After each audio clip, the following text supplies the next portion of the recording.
Hey everyone, and welcome to Living by the Law, the podcast discussing fictional worlds and how wondrous and ridiculous they are. My name is Matt, and I'm joined by my co-hosts, Jude and Guy. Living by the Law is not currently sponsored. If you'd wish to sponsor us, make a detailed survival plan about all the best ways you'd survive a zombie apocalypse. Mail it to us, and as you slip it into the mailbox, scream your sponsor message at the top of your lungs like you're being eaten alive. We will hear you. We always do. On today's episode, we discuss various survivor groups from the zombie-infested world of The Walking Dead, created by Robert Kirkman and adapted by AMC. Warning, this episode may contain spoilers for AMC's The Walking Dead.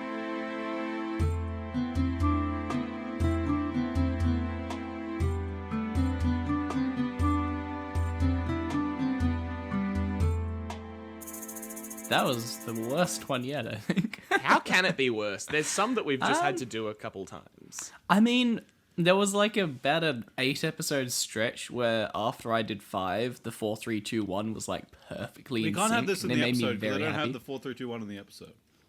So you got to start on something else. Because it makes no I sense. never really. Why you gotta break immersion like that, Matt? this is going to make any sense. This is going to This make is any meta commentary. sense. No one's going Exactly. to understand. People You can't- enjoy you meta can't commentary. start People an understand the episode. concept of You counting can't- down from no, 5 to no, sync audio peop- tracks. People don't. People don't. You're overestimating people's ability here. I don't I overestimate our think you're viewers. underestimating our German listeners, Matt. They're think- very smart people over there. Why would you point out the German listeners? Because they're smart, okay? I Yeah. have heard about I have German My point family is that- friends, and over in there, they've got it's like a charter school or something like that, and they learn how to do coding by learning how to knit. Fuck. All right, then. Okay, that is the. See, involves that's, patterns see, and see, that's a figuring good out- start of it. That's a good start of. No, a I've got a fucking- better one. Know what you I had didn't before. know until today what it felt like to be in a blind rage. Okay. Blind rage? Like a blind, you hear characters described as like a blind rage and everything just sort of blacking over and like it seems really dramatic and shit. I had that today with some ants. What? I had an old man just walk up to my window and then look around and then walk away, and that was really strange. Do you order Sorry food? for interrupting. He just an old man just walked up to my window, looked around, like not at me, and then walked away. Hey Matthew, maybe if you'd asked him politely, he might have given you money. Maybe that was the start of your quest. I don't Maybe know. it was. Maybe Maybe he's that gonna give was. you some That magic was your beans. call to adventure. That Go was out the the door, man. NPC. He's That was the gone. NPC coming He's up to gone. you with a quest marker Yeah, above his head. I know and you he's just gone. Missed it. You know who that was? That was Odin, Matthew. You just missed him. Well, Okay? Odin's fucking confused. He looks so confused. When is Odin not Maybe not- confused? Have you read Norse mythology? Maybe not Odin, but I'm sure it could be someone. How ripped was he? Did he have a raven? He was with wearing him? a jacket. How was I supposed to tell? Precisely. That's He what looked like Odin Jacket's a wants good. you to Was do. it a black? Was it black? No. It was like a white and green. I don't know. I didn't Did get much he in look. any looked way, te- shape, or form resemble Anthony Hopkins? Ooh. I didn't get that good of a look. I kind of glanced over as he's like turning around. I'll be honest. okay. I'm so sorry. Back to So, my Guy, blind tell us rage about with your the blind ants. rage. For goodness sake. Yep. Okay, I walk out to the kitchen before we start this recording to make myself a coffee, as I do regularly, because I can't function unless I got that good caffeine. Don't talk to me before I've had my coffee. Am I right, guys? But No. I walk out and I notice there's some ants as I'm making it. I'm like, that's fine, I'll brush you away. And then when it is like inside the milk jug, and I'm like, oh my god, I pull him out and flick him out. And I turn around. These motherfuckers have decided to climb inside the tea towel that I use to clean out my coffee mug. Note, on the same bench, there is a loaf of bread that has the top open, a thing of raw sugar, literally ant heaven, like a bunch of different stuff that they could eat otherwise. And these motherfuckers decide to go into a tea towel, a clean tea towel that has been used to wipe out a milky cup. In that moment, my brain failed me.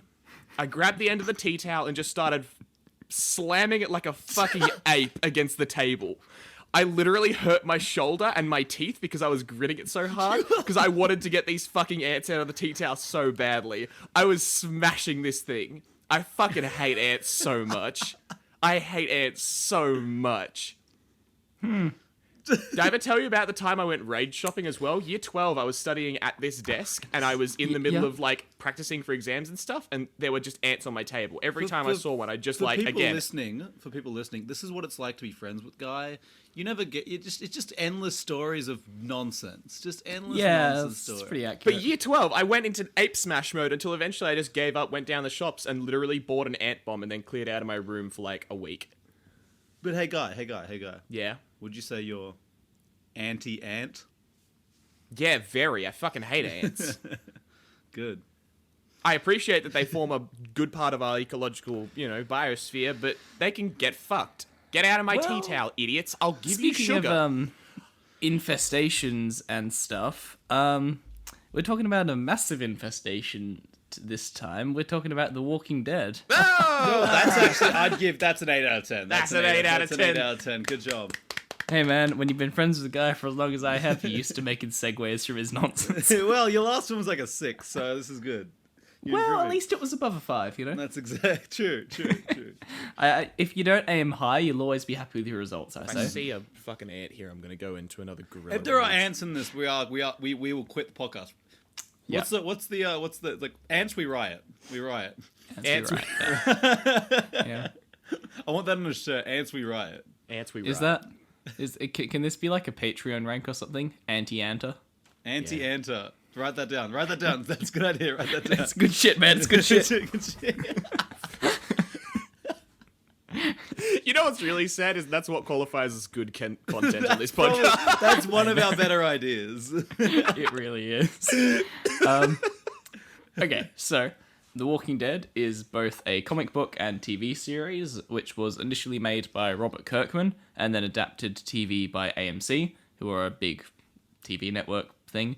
The comics ran from from 2003 until July in 2019, and that's when they finished, with 193 issues in it, which I know nothing about comics. I think that's a lot, but it also might... I don't fucking know, man. I don't know comics. Why are Meanwhile- you shrugging, Matt? You're the fucking dork of You're this the comic group who nerd. knows about it. Tell us. I only read Marvel and DC. How many does Marvel have? Oh, Billion? Not a bad milestone. It's all right. Normal comics don't run as long as that. TV show was started in 2010 and is still running today. Sort of. I was gonna say It's sort of, along with Game of Thrones, there was a period of time where Game of Thrones and Walking Dead basically owned the drama genre on TV. Like, from 2010 to 2016, you could not flick on the TV without seeing something about Game of Thrones or Walking Dead. They were just like the two biggest shows. But then in its 6th season, it kind of tanked heavily, and like literally after one episode of season 6, they lost like 3/4 of their viewership, which is kind of hilarious. that's almost impressive. They tanked real bad. One died in its last season. The other one was a Walking Dead from the start. Yeah. Well, the first season was really good. Anyway, it's kind of this thing with Walking Dead. It's funny. The first season is like some of the best TV ever. Season 2 is like the worst piece of trash, and then season 3 onwards is really good, and then it think just the gets old man's terrible. back. Then, yeah, I think he might be. No, he- I'm just. This is Matt's weather updates from this podcast. Sorry for interrupting, Jude. It is the middle of summer. I live in New Zealand. It's the middle of summer, and it is coming down like I've never seen it before. Like barely ever seen it. What is with my weather? Can someone give me Australia's been normal having the same thing. Like, I was sitting out on like a coastal beach area having a nice summer holiday, and one day it was like 30 plus degrees Celsius, and then the next day it just poured. See, the difference is I don't get the 30 plus degrees Celsius. It just goes through. because you decided to move to fucking New Zealand. Yep. Sorry for interruption, Jude. That's okay. But yeah, after it like lost all of its viewership, it's been from season 7 onwards. It's actually been building up again, and I don't want to say it got a cult following, but it's almost got like a cult following at this point. Like, it's got a much smaller viewership than it did in its prime, but it's got a really solid fan base, if that makes sense. I It's don't just want a to say much cult following, just cult following, you know? well, because that's not like a Hollow Knight sort of super devoted fan base, but it's a very solid kind of. Like the like low-key smaller sci-fi shows you get that are actually quite decent but aren't huge.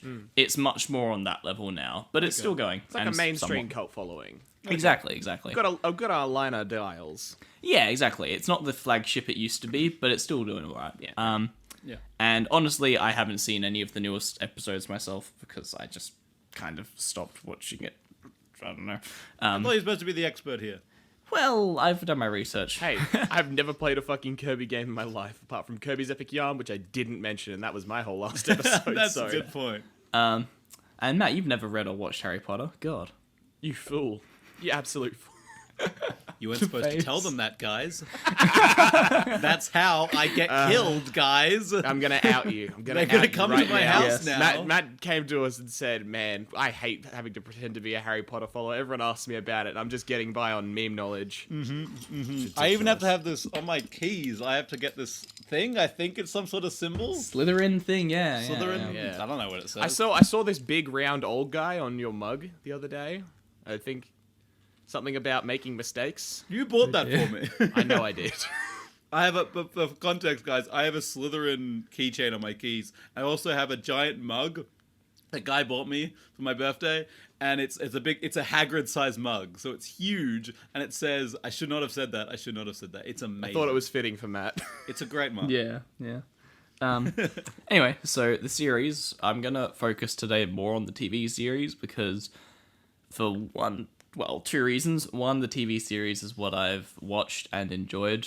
I haven't really had anything to do with the comics personally, and also because they are, while they're kind of from the same source material, because it was an adaptation of the comics, unlike a lot of things, they decided fairly early on with the TV series that it was going to be a pretty different story to the comics, which is good in a lot of ways because it means that you can actually enjoy it as its own separate thing that's loosely related to the comics rather than it being like a bad adaptation, if that makes sense. Partially because it was one of those things where, because of it's a zombie apocalypse for anyone that doesn't know. Because it's set in a zombie apocalypse, it's one of those things where like 6 seasons worth of the show takes place over like a year and a half, Yeah. which in TV show terms is not a lot, like in universe sort of time. So to deal with the fact of like actors aging and children actors and all that sort of thing, they just changed the story quite a bit, which, you know, it works. It works in the comics that they can have like, you know, real world, like, how long is that? Like, fucking started in 2003. It's like 16 years. Yeah, I said but 16, in yeah. total, I think the actual in-universe is like 2 years, then a time skip, then another year. It's like, if you think about it, there's not a lot of time, but it works in comics because they just draw the characters the same age and Yeah. stuff. But It's just yeah. I literally, like, I don't know how much Guy knows, but I literally know nothing. I know that I could name the things I know on one hand. What I know, Walking Dead. It's called The Walking Dead. There's zombies in it. I'm pretty sure that's true. There's someone says Coral sometime, yells at a kid, I think. I don't know. Yeah, I don't know. And then there's some person with what is it, like a crossbow? Funny baseball bat. I think there's a guy Oh, with a we'll get baseball to bat. funny baseball That's bat all now. I know. I don't Funny know baseball bat. anything. So like, what's like? I'm sure you're gonna go into it, but what the fuck is The Walking Dead, Jude? yeah, well, yeah, we'll get into it. So I'm going to talk a little bit about the series. Appealing and to like our I say- German viewers, Yeah, appealing Oh to my our God. German Yeah. listeners, I see. Yeah. Guys. We have viewers all over the world. You don't have to just appeal to the Germans. Just So how's those? We're now a German podcast. We have to all learn how those German. sausages going, guys? You having a good That's time really over there? racist. You can't say that. I mean, Germany is world famous for, you know, oh my god, I've forgotten the name of sausages. I Sausages. can't remember. It's okay. A lot of different types. I was going to say of sausages bratwurst, and but wheat. that's wrong. And I wheat. don't think it... No, Just a that W, I'm worst pretty is sure. sausage. Worst is sausage. Worst? And That's what it is. bloodthirst is that's blood sausage. Oh, yum. That love is all not countries. racist at all. Fuck you. good. Anyway, so How violently can Walking we Dead. bounce back and forth between Yes. meta commentary and zombies? okay, back to zombies. Meta please. zombies. Fuck's sake. My favorite zombies, mecha zombies. We need this to be a quick episode. I need to go to work. I'm trying. I don't. I'm trying. So the protagonist. So the series follows a group of survivors fighting their way through a post-zombie apocalypse-stricken world, specifically set in the USA. But it is said that the entire world got fucked by the zombie apocalypse. It's not like just the US is down or anything. And And the protagonist, Rick Grimes, wakes up from a coma in hospital several months after the apocalypse has run rampant through the US. And he basically has to figure out what the fuck has happened to the world while searching for his family, because it's the way the comics and the TV show starts, where he literally wakes up, he goes into a coma, because he's a police sheriff, he gets shot by some criminals, goes into like a 9-month coma or something, and then he suddenly wakes up, and he's gone from, hey, I'm in hospital because I got shot, to, why is everyone in the hospital dead and there's walking corpses outside? What the fuck? He's doing an Ant-Man in Endgame. Yeah, exactly. Kid, what happened streets. here? Yeah, exactly. And he's trying to find his family, and his son's name's Carl, and he has a really strong American accent, which is where the meme comes from about Carl. Carl! Yeah. Because he yells Carl a lot. Anyway, that's another thing. But anyway. So, before I go into the actual focus of the episode today, because I'm not going to just talk about the show, because, it's... From a world-building perspective, it is our normal world, but a zombie apocalypse happens. There's not all that much to talk about, so I'm going to focus on a few post-apocalypse things, which are really cool. But I'll talk a little bit about the show, just to give some context for the other things I'm going to talk about. This isn't any kind of official thing, but it's what I think is useful to distinguish with the show. You can kind of divide it up into 3 somewhat clear phases. The first major phase is the first to third seasons of the show, and is very much focused on hordes of zombies, desperate bands of survivors of 6 to 10 people trying to scavenge supplies, classic kind of a zombie movie sort of thing, right? They're in, ruins of America, millions of fresh zombies populate it. It's really the classic Dawn of the Dead style zombie flick, and you have lots of people that are pretty hopeless in a fight just because they're usual civilians that are scared as shit, because why would you not be? And then you have what I like to think of as the second phase, which is seasons 4 to 6-ish, which is more focused on the beginning of conflict between people, because by this point it's getting to the point where everyone that's alive is a fairly tough survivor because of what they've gone through, no matter what they were as a civilian. And a lot of the big hordes of zombies have been not necessarily dealt with, but they may have fallen down into ravines or gotten stuck in places where they're not just walking around the countryside anymore, basically. And people start to come out of hiding a bit. You start to get groups of 20 to 100 making small fortified locations, well-made barricades, all that sort of thing. There are still the hordes of zombies around, but they aren't the huge big outbreak sort of things. And then the third phase, which is all of the most recent seasons, is basically just all-out war between huge groups of survivors in a post-apocalyptic world, where zombies they're there, but they're not really a thing anymore. They still kind of are, but most of them are so slow and rotten and decrepit that any human being can deal with them fine.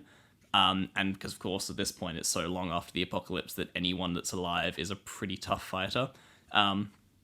Even down to the kids, generally in the show at the later seasons, even just a simple kid can deal with a zombie on their own. Whereas earlier on, that was not the case. So it makes sense. Body's rot. Yeah, exactly. Which is actually one, if you want, there's actually a fun film theory video on it, where he talks a lot about how the zombies in the show The Walking Dead kind of they do follow the same way that corpses actually decompose. It's a really good video. Big recommend to that, I guess, if you want. And he just talks about the fact that you can see in the way they've done the makeup of the zombies, everything they've done with zombies in this show perfectly fits with the stages of the human body decomposition. Obviously, it's extended over a longer period of time, because otherwise the corpses would be gone pretty quickly. But yeah, so that's, kind of interesting. So it goes from in the first few seasons where all of the massive hordes of zombies basically just look like regular people, but maybe a bit of blood down their face and a bite mark on their neck, that kind of thing. And then to the later seasons where they're basically look like mummies at this point.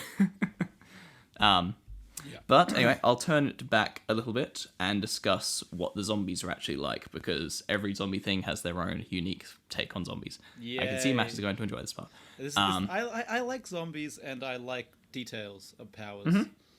Yeah, that's good. So they are sort of your classic zombie in a lot of ways. It's spread through bites. The bite brings on a fever. Once they are, and then once they become a zombie, they are somewhat slow-moving, shambling hordes. They can run a bit, but there's very few times that you see a zombie chase people down. It's usually more a stamina thing because they aren't very fast, but they don't tire. Oh, I love the sound of that Coke opening. Yeah. So Someone's sorry. cracking a cold I one. was trying to open it as quietly as possible. I we appreciate need- the fact that you were trying to open it subtly on audio, but on video, Matt just very proudly held up a Coke bottle and was like, looking like he's, being mischievous. He's got his little evil plan. They can't see that, guy. They can't see that. Yeah, but I want to pull back the curtain, break the fourth wall. Break the visual wall. Yeah, I think that I almost want to make that a GIF if we've got it recorded, just because Matt's awkward little faces. He's like, Yeah. So are they drawn out? Like the decomposition, does it line up, or does it draw out in terms of the bacteria preserving the body?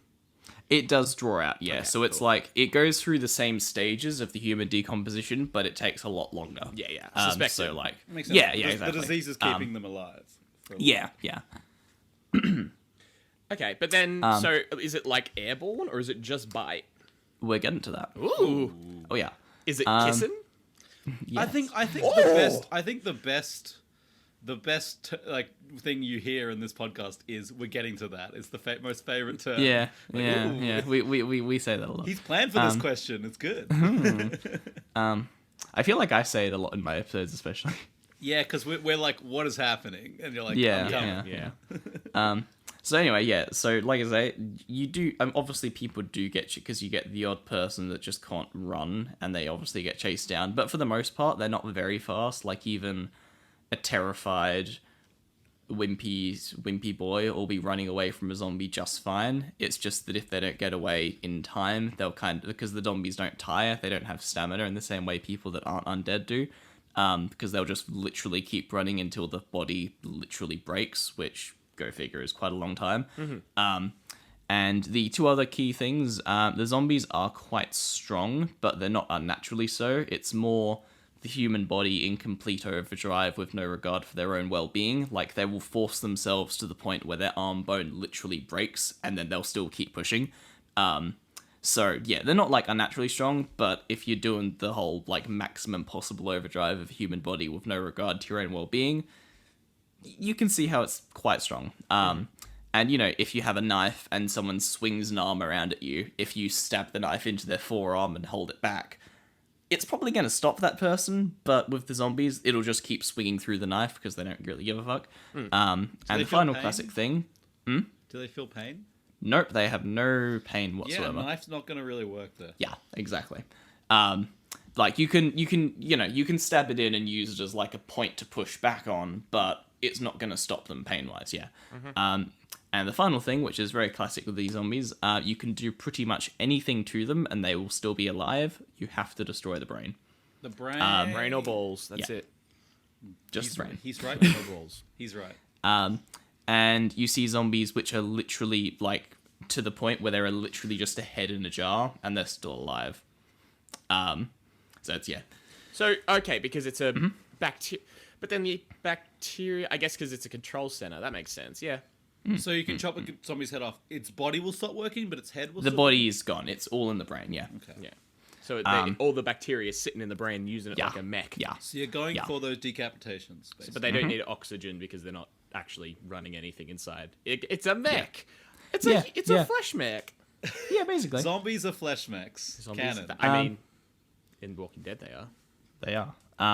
And then, yeah, you see, so they are, yeah, sorry, my bad. So further, especially in the show, it is shown to be specifically the brain that needs to be destroyed. Like, you see zombies who have their face torn to shreds, their skull split, face and head basically turned to mush, but they're still going until the brain gets hit. I think there's one moment where a character's, hiding, well, they're, caught, and there's just, a mesh gate between them and a pack of zombies, and they're pushing back on the mesh gate, and the zombie's face literally just, splooshes through it, and it's still going. Oh, God. Yeah, it's grotty. Anyway, Because especially when they're like in the later seasons, because they're so far down the like decomposition of the body, their flesh just falls apart. Which Hey. is I had an idea. Can I cut off the heads of a bunch of zombies and just lay them around my house like landmines? oh, people do that in the show. Nice! Hell yeah! Oh yeah. Oh, people use the zombies for all sorts of defensive measures. in Oh, the show. that's It's so great. good. I have heard that it is pretty creative in its way. Yeah. I like a creative zombie apocalypse. There's too many of them that it's just like shoot 'em, get 'em. Whereas like that Yeah. exploration in a TV series, that's some juicy shit. Yeah. Which part? Obviously, you probably don't know, but like which section of the brain? Because like humans can still be living when they get some sections. Yeah, of the brains that is a bit of an inconsistency in the show, I think, because you see sometimes when it takes like a big caliber bullet right the way through the middle of the brain to finally stop it, but then you see other times where a sword loosely cutting off the top of the head puts them down. It's a little inconsistent, but it's mainly just go for the head, nothing else will work. I imagine it's somewhat like the controls of a plane. You may not always get consistent results if you kick it or shoot it, but most of the time you're going to put it in a state where it's fairly inoperable. How many Yeah, times have this you is done true. that to a controls of a plane? What do you know about the The controls fuck? of a plane? How do you think I got banned from Qantas? Moving on. Shit, I thought We don't want them to. about that. Don't let them sue us. Don't open us up to a lawsuit. They are way ahead of you on that one with Cease me. and desist. I thought They are not happy about their plane. So there's went to town on another that thing which motherfucker. I think you two will find this quite funny. That's like the one piece of world building that there is in this world other than the zombie virus. That the world of The Walking Dead, it is specifically said that it is set in a world like ours, but zombies do not exist in pop culture. Like the zombie movies never happened, nothing ever happened. So when the outbreak happened, no one had any concept of what was going on because they've just never seen anything like. If you had a zombie outbreak in our world, everyone would go, "Oh shit, Everyone's it's got a a zombie plan. movie." Exactly. We all but know it's what to do. specifically We all have- set in a everyone- I world. know Well, the guy near everyone my has- house who has a garage that drops down into the ground and it's like a concrete bunker under his house. Yeah. I I mean, know which house that is. Who doesn't Yeah. have like a small, like it's not fully built out, but at least a small zombie apocalypse plan if it ever happened? That's why it'll never happen in this world because we know too much, and the universe is never going to be like, yeah, we're going to give him one. No, we know too Hey much. Matt, already. hey Matt. It's a real shame that we've had to add the step of you getting in a boat and getting back to Australia to ours, though. It's a little bit of a detour, but I think I'm going to manage it. If I have think to, that's why I've been honing my sailing skills so I can sail across the ocean. If I have mean, to. just stay on the ocean at that point. You ever seen those things that you get in on a lake and they've got like the pedals? It's like. I'm imagining we're like stage 2, stage 3 of the zombie apocalypse, like you described earlier. And we hear, Yeah. "Hey, hey," and it's just Matt. Yeah. It's at the point where zombies are more of a nuisance than an actual threat, and he's Matt's just got a long beard. I'm here. I got it. He's got like a full Professor Gadget setup. yeah. No, I think in a zombie apocalypse, New Zealand would be fine. We're pretty good at. We can cut off one island and like even if the North Island, which is more people going to get infected, just the South Island, there's like no one here. Just cut it off. So I'll just go out to the mountain. There's a bunch of places you can just go out to the mountains, live in a hut. They literally have huts set up in the mountains. Live in a hut for like a month or two. Come back. It'll be done. Be over. Awful optimistic of you, but that's Hey, okay. New Zealand's done the pandemic better than any other country. I think we can do zombies. Pandemic. Well, there's didn't bite. actually there is actually a it's thing air. about the Walking Dead virus, which I'll get to in a second, which makes it quite dangerous for everything, even no matter how well you quarantine. But we'll get to that. It kills kiwis. Just kiwis. So the final thing that's kind of a fun thing with the world without the zombies and pop culture, in the show and comics as well, I would imagine. I can't say it for certain, but I'm pretty sure it's the case. They only ever refer to the zombies as walkers or biters and all sorts of other fun slang words, because they don't know the word zombie just isn't a thing. So Do they yeah. not have do they not have the copyright to the word zombie, or is this? No, they just, it was, I guess it was just a thing that Robert Kirkman, I guess he made the decision of this is set in a world without zombies in pop culture to avoid any criticisms like, oh, as if people wouldn't be more prepared, stuff like that. So then it was just kind of an added implication, I guess. Yeah. Anyway. Yeah. And then also it just means that because it's a zombies just such an overused thing in all forms of pop culture. If someone Googles zombie, they're going to see like 20 million different things, whereas if they search Walker, they're going to get a lot less things. So, I don't know, It's kind of like the White Walkers in Game of Thrones. It's zombies, but it gets to separate themselves, make themselves distinct when people are like learning about it. So they don't think, exactly, oh, zombies, exactly. I know everything about it. No, it's something new. You get to actually discover it. You know. Okay, Yeah, zombie. so- The origin of the word is West African. It is Yeah, Yeah, it's from Hey, yeah. if you watch our Halloween episodes, I went into that. Oh, He good. talked about that How do you not specifically. remember this? So we talked about zombies and we talked about the origin of I it. have no brain in my head. You know this. If you watch our So you're Halloween immune to the special, virus? I talked about 3 episodes of zombies in pop culture, and I went into the origin of the name. You nerd. Reputation. You were Um, here. I'm So, refreshing the people who haven't listened to that episode. Fair. So the final fun thing about the Walking Dead zombie virus is that it's quite different to other worlds. Is that the zombie virus is actually an airborne pathogen that has already infected the entire world, every single human in humanity. The characters make the discovery partway through the story. It's kind of because they think it's just a saliva blood-to-blood transmission, but no, it's actually an airborne pathogen, and that they realize that the people, they make this discovery when they realize that people that haven't been bitten are still coming back as zombies once they die, and it's basically shown that it's already infected all of humanity. We're fucked, and the virus sits dormant in their brain until brain death, and then it takes over. And that's wow. kind of where the name Walking Dead comes from, because the characters have a moment of, we are the Walking Dead. Oh, So, so it's yeah. the show is literally about the Walking Dead, not about the zombies. It's actually about the Exactly. people. And that's So why, the people, like, so the people aren't immune. They're just not. they dead all yet. have it. They all have it, yeah. Right. Interesting. And this is kind of where some of the biggest worries about the zombies come from, as it means there is kind of no way to get out of the apocalypse.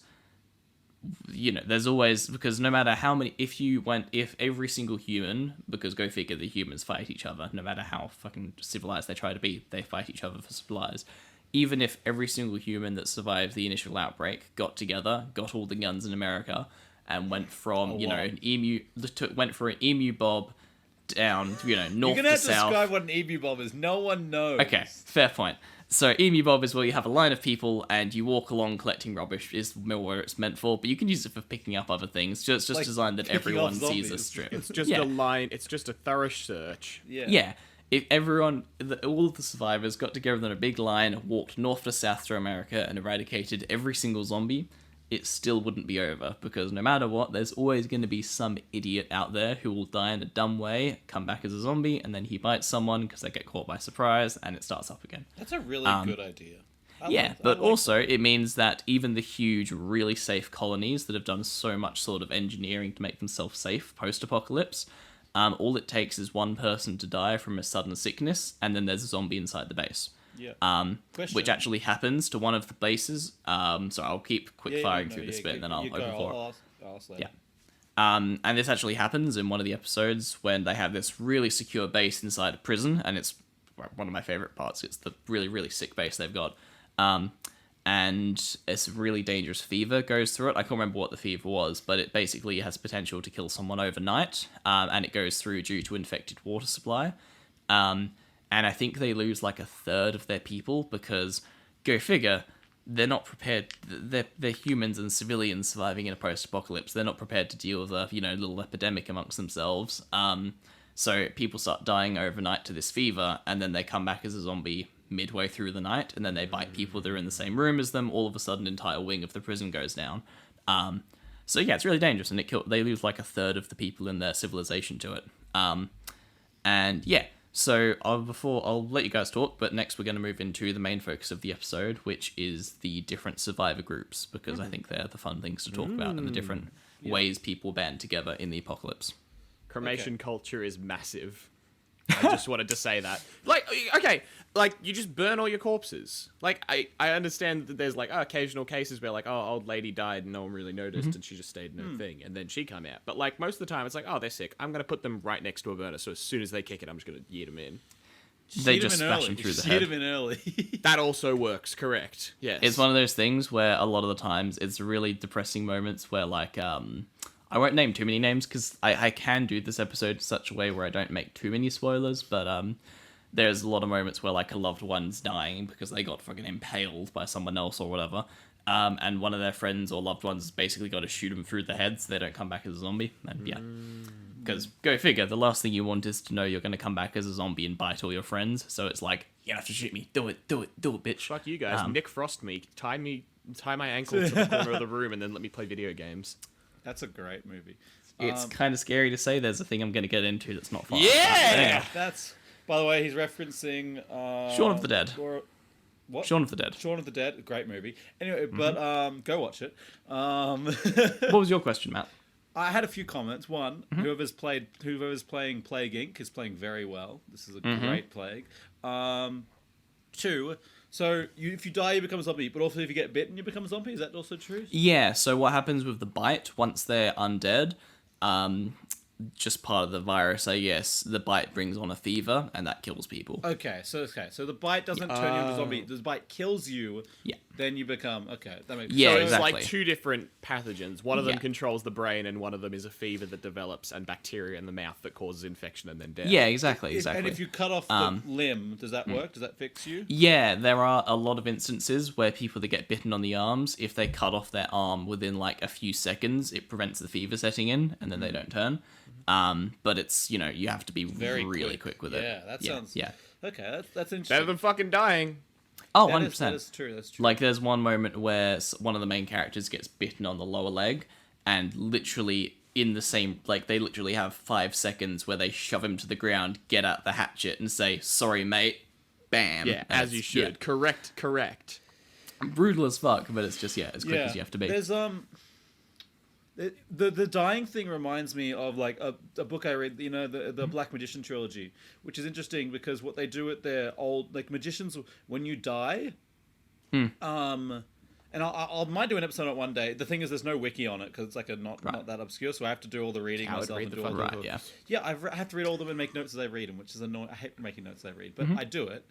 It'd be like Keys of the Kingdom, which I made note. It did have a wiki, but anyway. Anyway, We were young and naive.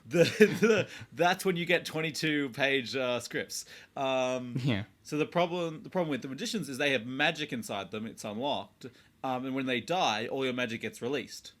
Right. So the problem with that is it destroys like buildings and can destroy much more. So Yeah, okay. it can hold villages, right? So what they do is they put them inside these like basically obsidian houses for the old magicians. They like stay in this obsidian house, and then they will die in there, and they'll explode, and it'll be contained.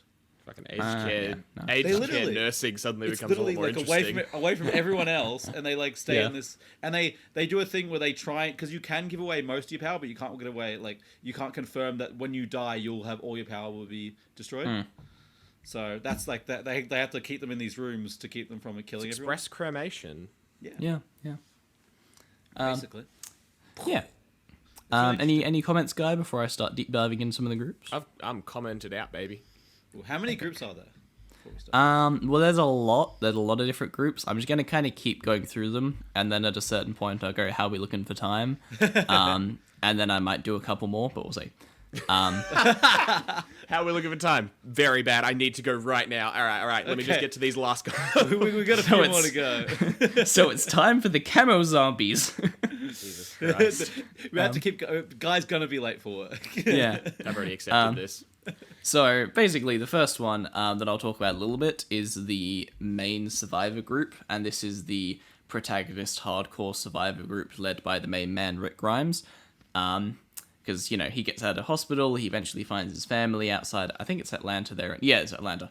And, this is very much a good example of a small group from phase 1. If you remember, I mentioned that. Because they have, 10 people at a single time, and they briefly take shelter on someone's farm, and they have, 12 people, but that's about it, really. But due to their experiences, they kind of make it a way through the other phases before they join a larger group, because it's a little bit I guess it's a thing of you don't want to have a show where it's regular people fighting regular people, but for some reason the protagonist group's way better than the other groups of people. but these guys, they've got the main dude who's ex-police sheriff, so he kind of knows his stuff. But they've got the big advantage that they've shown to have in the show is that the shit that they've been through makes them a lot tougher than the people in bigger groups. Because like because there's like the first big winter when the apocalypse hits, and go figure, winter in America is pretty brutal. While all the other groups are hiding behind walls and in fortifications, they happen to be stuck out in the wilderness in winter, fighting for survival constantly every day. So it makes them a lot more hardcore than the other groups, if that makes sense. So, you know, when you see them like being this group of 8 people that maybe takes on 20 people and win a shootout, it makes it a little bit more believable because you know what they've been through compared to the other people. But anyway, they do... There isn't too much to say here because later on, like in Phase 3, they end up joining a much bigger group. And they sort of become main people in that group. But yeah, they do at one point have a really cool as fuck base in a huge abandoned prison, which I really love, and it's one of my favorite parts of the series because it's like the 10 of them clear out this huge rural prison, and it's got like really big defenses and stuff. Because go figure, it's a prison. Of course. Yeah. Do they have like a name they go by? Nope, they're just they're only really referred to on wikis and stuff as survivors because they're just a wilderness bunch. And because it's basically just because it starts off with like 6 people, the main dude, his family, and a couple other survivors his family were hiding with while main dude was in hospital. And then the like 6 or 7 of them take shelter on a farm, and then the people from the farm join them. And then it's like, 12 or so people, and some people die, get lost, whatever. You get the idea. Well, the other thing to consider with the main group being strong is we all know them country folk more bold and beautiful than them city folk. Exactly. We're going to insult a lot of people with this episode. I'm not insulting anyone. I just... I cannot wait. I have some quotes that I'm going to give each of you, and I want you to read out. Yeah! Okay, Voice now- acting! I'll yeah! Okay, now we're going to do the voices. I don't care. We insult people. We get to do the voices. Fuck's sake. All right, so we're going to get into some of the proper groups now. Because that here we one's go. just like the main That's protagonist. just the main group. protagonist. Who gives a shit about that? Well, it's one of those things. You see the group, they stay as a phase 1 group, but you see them explore the bigger phase groups just as like the 8 of them, if that makes sense. Because go figure. Who it's just gives the way a the show fuck works. about the camera operator? Everyone wants to exactly. see what's in front of the camera, not behind it. Exactly. We had to name them, and now we get to the fun stuff. Now we get to So the good we're gonna shit. start. We're gonna start with 2 groups that are.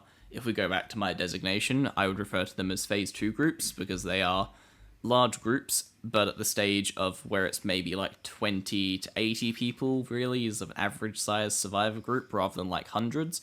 And they've kind of just survived the winter, fairly basic fortifications, and they've, the zombies are a bit less of a threat at this point.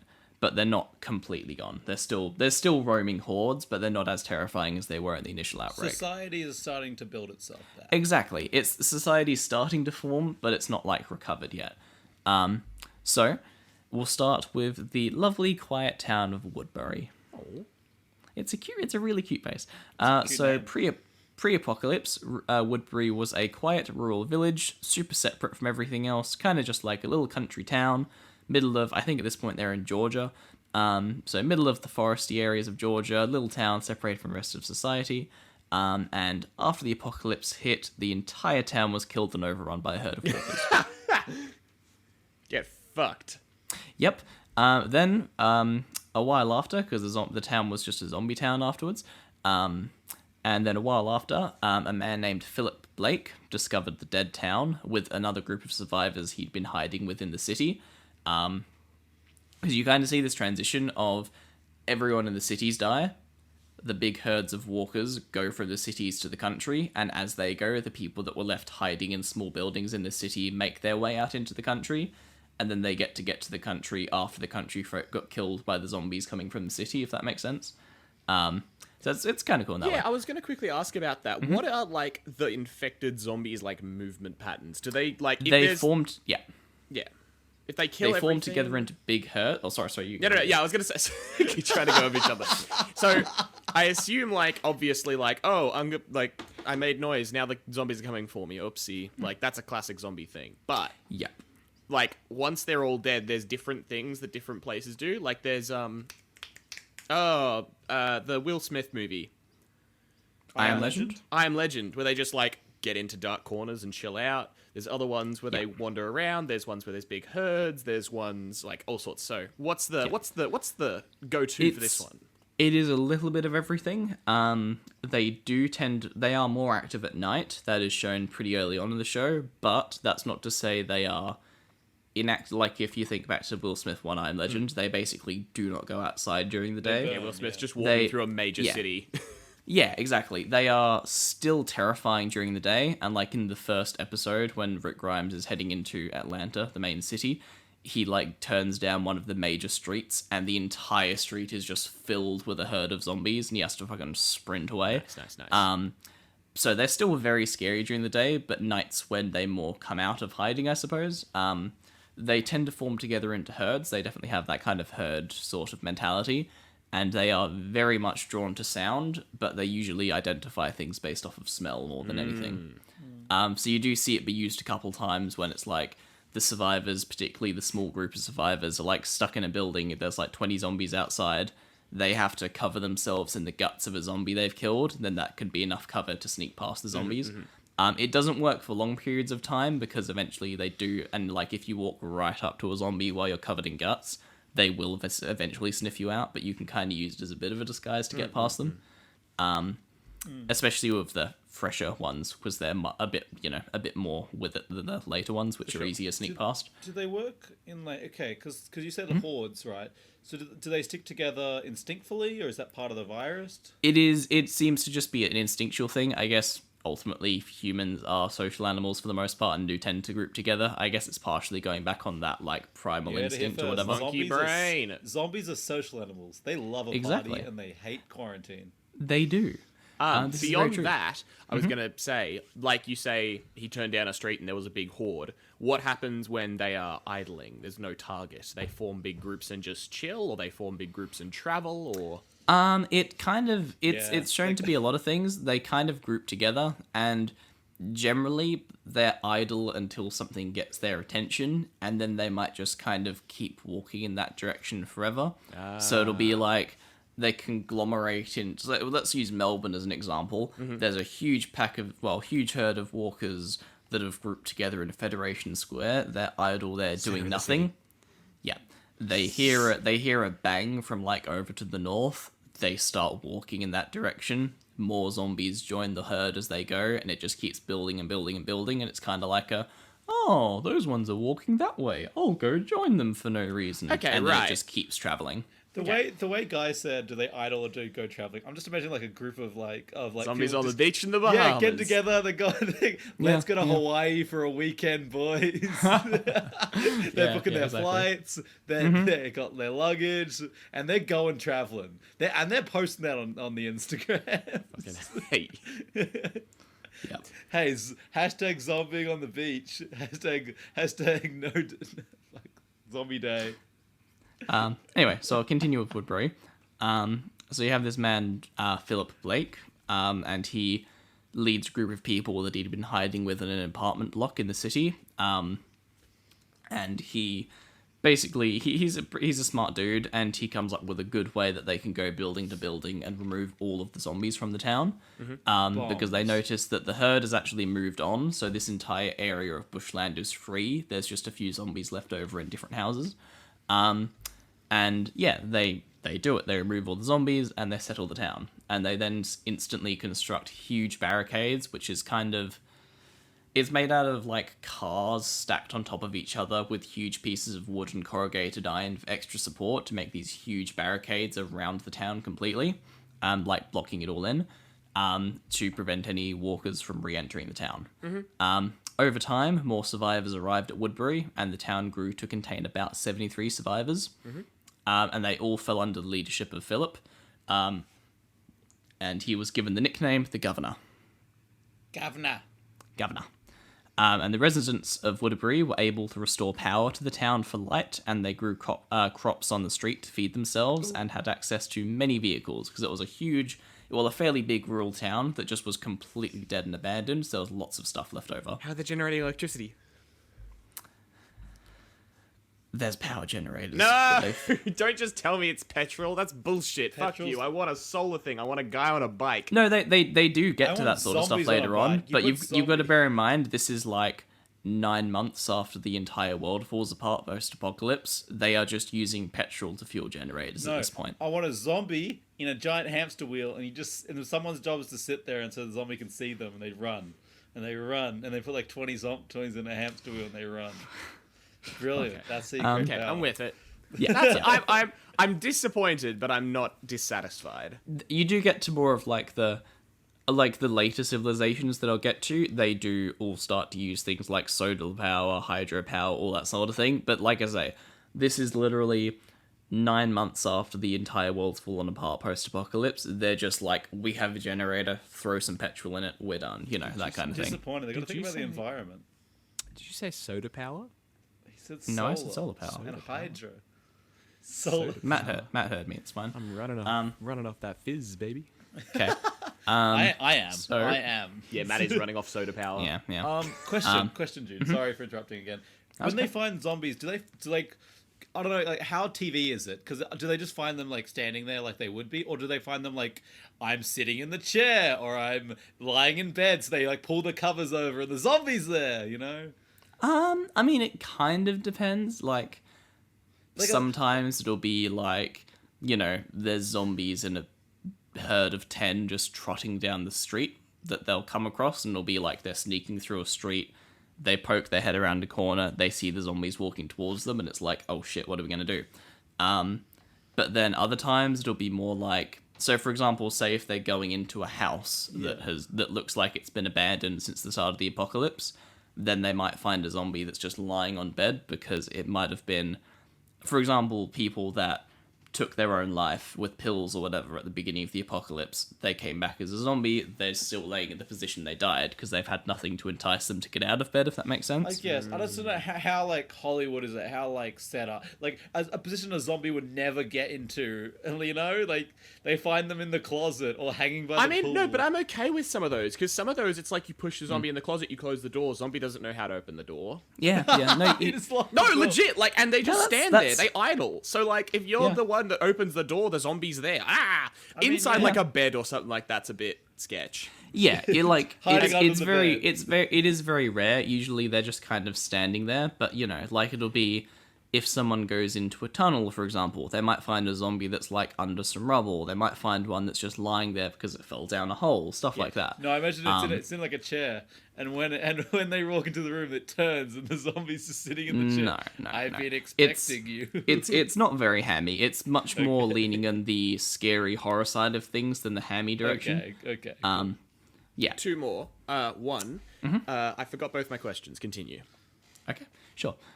Two. So they had access to many vehicles, as I said, because it was an abandoned town, and they grow lots of crops on the street to feed themselves. Children were also given education, and the town also had a well-trained doctor, just as one of the civilians that survived. And some of the town's residents were even ex-military, and they were tasked by the governor with guarding the walls 24/7 in order to ensure protection from the undead and any potential hostile survivors. Another question. I remembered one of them. How quickly? Shut up. How quickly do they have any sort of symbology language? Because that's something that I'm crazy for in zombie media. Is that there's a very big thing of like like things. Like Left 4 Dead 2 is one that comes to mind. There's a like universal symbol of a little house with a plus inside it as like a safe house. Like crosses on doors and stuff like that. Like. Is there any examples of that? Yes and no. It's a lot more.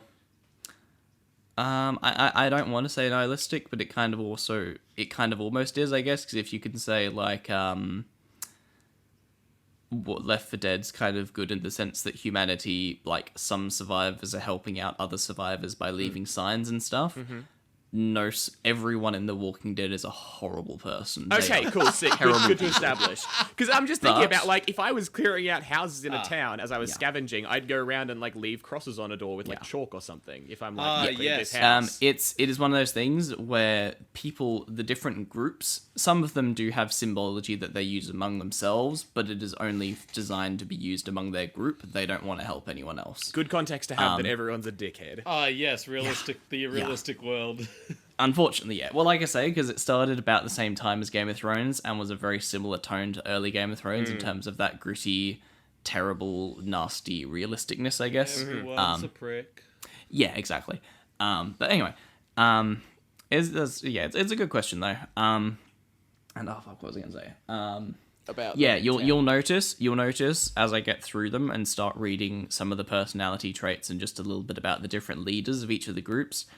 You'll kind of be asking me, wait, are they a good guy or a bad guy? Because they're all bad guys. There is no, like, Don't ask that it's- question. It's an irrelevant it's- question. it is a legit thing that like, it's not even like, hey guys, if you look at Batman, he's actually kind of terrible. Not even that sort of thing. Straight up, it is the thing they address in the show, that Rick Grimes, the protagonist, is like one of the worst, most disgusting people ever, and they address that multiple times, that the shit he has to do to keep his people safe is like, Damn. yeah. Brutal. It's brutal, brooding, and bastard-filled. I think yeah, like one of the worst things he does when he has like a moment of fuck, we really are just horrible monsters, all of us. Him and his son and their close friend have been captured by some people, and they're not killing them, but they're like, okay, give us all your supplies, and they've taken their guns off of them. And Rick just like launches himself at the dude and straight up bites the dude's neck out, and then Nice. gets his gun back, and it's like, holy fuck. Like, brutal shit. Yeah, fair enough. yeah, like, tooth and nail, I'm surviving, I'm keeping me and my kid and my friends alive. Okay, that makes sense. And if Yeah, you yeah. if you don't mark off the safe houses, then it means no one will move into them, or they'll get surprised by zombies. So Exactly. yeah, You do see the occasional time of people helping each other, but for the most part, everyone's out to get everyone. far and few between. Yeah.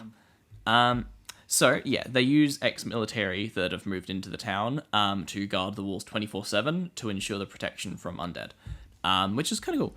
Makes sense. You have soldiers in the town, you're like, hey, guard the walls, you guys are good at this. And they're getting into the darker side of Woodbury, because it is not a nice town. Sadly, the governor is somewhat unstable. Oh god. So the governor, he is shown to be cunning, cruel, callous, savage, remorseless, brutal, sociopathic, megalomaniacal, and a highly intelligent man who is a determined survivor and a strong leader to those in his group.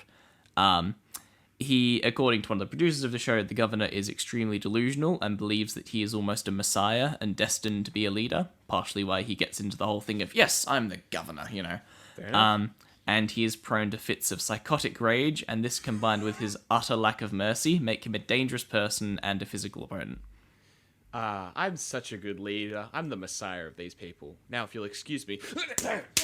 Oh yeah, he's horribly brutal. Now, He if you'll also excuse me, I have a has- second. I have something to attend to. He also has people dark need me. secrets, such as keeping his zombified daughter in a closet, because he can't bring himself to kill her. Reasonable. Yes. I guess And she's he- never coming out of the closet. No, he lets her out every now and then, and At least he accepts, and at least he he has- Matt just lowered his hands very sadly. at least he accepts her for who she truly is. yeah, he tries to. Christ. And he has a room in which he just keeps a big like wall that is just full of tanks full of heads, like little jars. I was like, yeah. tanks? Like, as in yeah. zombified heads that are still alive, yeah? Yeah, yeah. Nice. So like he'll go into the room and they're all like, I mean, that's not that I mean, bad. sometimes you just need someone to talk but to. he And you gotta just study them. They're good he just listeners. kind of, when he needs to wind down, he just goes into the room and stares at the heads, and it's his way of hardening himself to the harsh realities of life outside the walls of Woodbury. I also do this, but I sit inside my kitchen, and I look at the food in the closet. Ah, yes. Thank you for the town meeting. I have to go now. I need to go and wind down by staring at some heads. Yeah. Yeah, like I say, these are the dark secrets that he keeps from everyone else in the town for obvious Yeah. reasons. But the difference is he has a cupboard full of heads, and I have a cupboard empty of food. Yeah. That's the difference. Um, That's the difference. Just And, slotting in there. Dono to us, please. Matt needs groceries. I have food. I need food. So despite this, the governor did not care if his victims came back as walkers, and he overall took pleasure in removing anyone he perceived as a threat to him. He really enjoys killing people, basically. And despite his psychopathic nature, he did truly love his daughter and protected her strongly during the apocalypse, and was utterly devastated by her death, to the extent where he refused to put her down, and was even more devastated when she does get put down by a different character. Nice.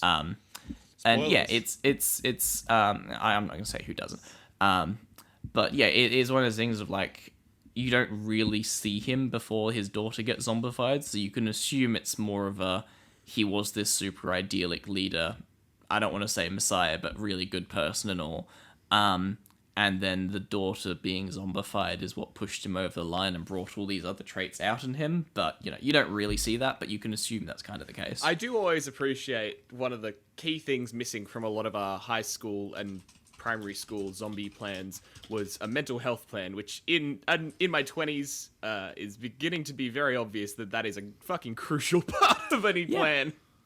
How to not go insane, how to not be depressed, how to like keep myself on the straight and narrow. All very important. To quote the Joker, from like DC, all it takes is just one bad day to reduce the sanest man alive to lunacy. Nice. This is true. Correct. Did you have to look up that quote? I did. I knew the quote, but I didn't know the exact wording. I don't want to get it wrong, okay? Because people will kill me. Yeah, they know my right. address and they will kill me. So you can see how the guy is pretty messed up, and him being fucked up is sort of what leads to the darker side of Woodbury. One is that they have an arena in which they make walkers fight prisoners. Okay, that sucks. I thought you were going to say walkers fight walkers. Nope, they That'd be make kinda zombies cool. fight prisoners. But walkers wouldn't fight because the walkers. governor, because he's basically worshipped by his people, if he says a prisoner that he's captured is bad, all of the civilians are like, yeah, they're bad, they're a threat to our society, we're good people, That Yeah. sounds familiar. And they will enjoy watching the walker tear the person to shreds, because That as much sounds as a person familiar. can fight a walker, if they have no weapons and nowhere to run, the zombie's probably going to win. Y'all heard of a little place called the Colosseum? yeah, like Yeah, Rome straight up, and straight up. lions. And yeah, even it's unfortunate because a lot of those people literally did nothing wrong. They just happened to be at the wrong place at the wrong time, and he captured them. And he created this arena. It's kind of designed as a way of desensitizing people to walkers in case they ever need to fight them again, because he doesn't want to have like a population of people hidden behind the walls that get super soft, I guess. Yeah, that makes sense. But ultimately, it's just him being a sociopath. And then the most wild thing that makes which makes Woodbury the most fucked thing, the governor would eventually establish a team of men who would go on supply runs and scouting missions to retrieve resources. However, unknown to the rest of Woodbury, the governor and his men attacked loads of other survivor camps and killed shitloads of innocent survivors in order to steal their stuff. Damn. And to make Woodbury the dominant community in the region. It's one of those despite- very, very bad things where I totally understand that as a strategy, but it is Oh, yeah, so 100%. fucking awful. It's Yeah. like, It's the kind of thing that we can clearly judge it from and obviously this isn't real, but we can clearly judge the decisions they made because we're in an all world and we're like, how dare and also you we're do not batshit insane. that? Exactly. But exactly. like if we were in the same situation, like I to would keep not your- do that, but I but to appreciate keep what your you're people getting alive, at. like it's the kind of thing like what would you do? What Yeah, level would exactly. you go to keep your people alive? We love a bit of And moralistic one of the analysis. things that he does do a lot as well, which is one of the most like fucked things I think that he does, because as much as you get the whole killing off other people to take their stuff so you and your own can survive, what he'll do is because basically his team of supply runners, they're literally just like the worst people and the worst human beings he has in his community, like people that were just murderers and complete criminals before the apocalypse. He gets them together and says, "Go fuck people for me." And they'll find someone that's out scavenging supplies for their own group. They'll take them prisoner, bring them back to Woodbury, and they'll be like, "See, Woodbury, it's so nice and pretty. You can join us. Just go get your friends." They'll get their friends. Thanks for the supplies. Right. Yeah, see, Yeah. I've played a little video game called Rust. It's a survival Yeah. game, and there's lots of resource thing, but there's a very big culture in there, a very common thing where if someone's out gathering supplies, you can point your gun at them, say, "Give me your supplies." They drop everything they have, and then you let them on their way. That's a common courtesy in Rust. It sucks that you lose your supplies, but you're not dead and you're not reset. So Yeah. that's a line. There's a difference between I need to survive, I need these supplies, versus I just want to fucking murder people and I'm using this as an excuse. Yep. And of course, they do still get the occasional lucky person that gets into the society without the atrocities side of it, but generally, Without that little. because they do have like 80 people living in there that are in peace and stuff. But anyway, so despite the secret atrocities committed by the governor, Woodbury becomes a safe, thriving survivor community with very minimal deaths as a result of the undead. But they kill a lot of innocent people who just want somewhere safe to live, all in the name of "I want your stuff, bitch." So yeah, we're gonna move on to another group of survivors called Terminus. And these guys are kind of they're another one of those like phase 2 sort of 70 to 80 strong people. And their base is set in a train facility on a huge rural train line. So like you see in all those kind of, I don't want to say, but like the classic sort of stick and bag sort of hobo movies for America, where they're on like the big regional industrial trains, that kind of thing. Why are you raising your eyebrow? What are you thinking No clue about? what you're talking about. Okay, stick and bag hobos, the one where you've got like the stick and like the polka dot little sack, yeah? And the train that he's referring to is, that thing where like there's a scene where they'll run after a train and like jump into the open side carriage to like try and jump. Have you seen Sherlock Holmes? Game of Shadows? Not for a long time. Okay, since fuck it you. came out. There's a scene It's in that lost where on me. essentially It's they lost on me. ride alongside a train, jump onto it, and catch a ride. Okay. They're supply trains most of the times, but some Okay. people who have no other mode of transportation will jump into open side carriages. Okay.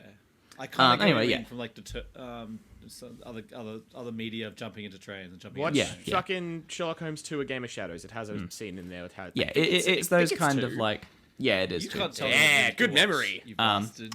It's one of those it's one of those like big regional trains that's Okay. more for industrial purposes more than people.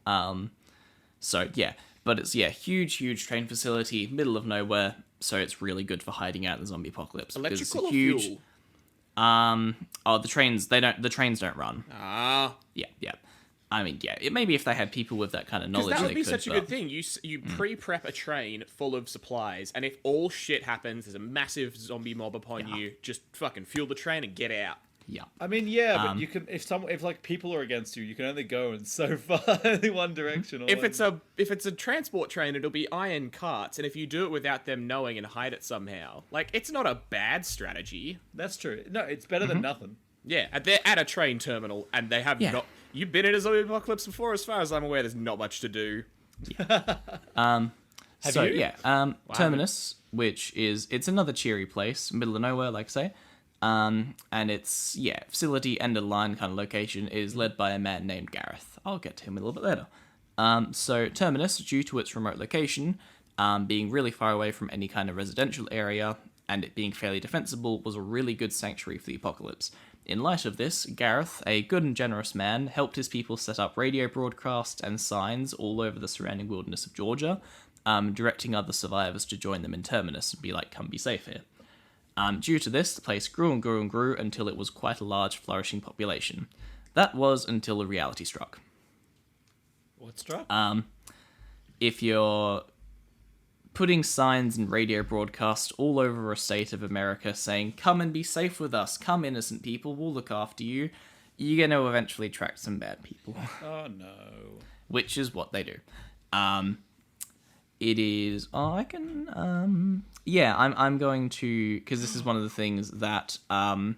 when the protagonist group, Rick Grimes' group, gets to Terminus eventually, this is said by one of the ladies in Terminus. So I'm going to send this to the I group love chat. interaction. I love interaction. I would love you, Guy, if you could read this out in like a...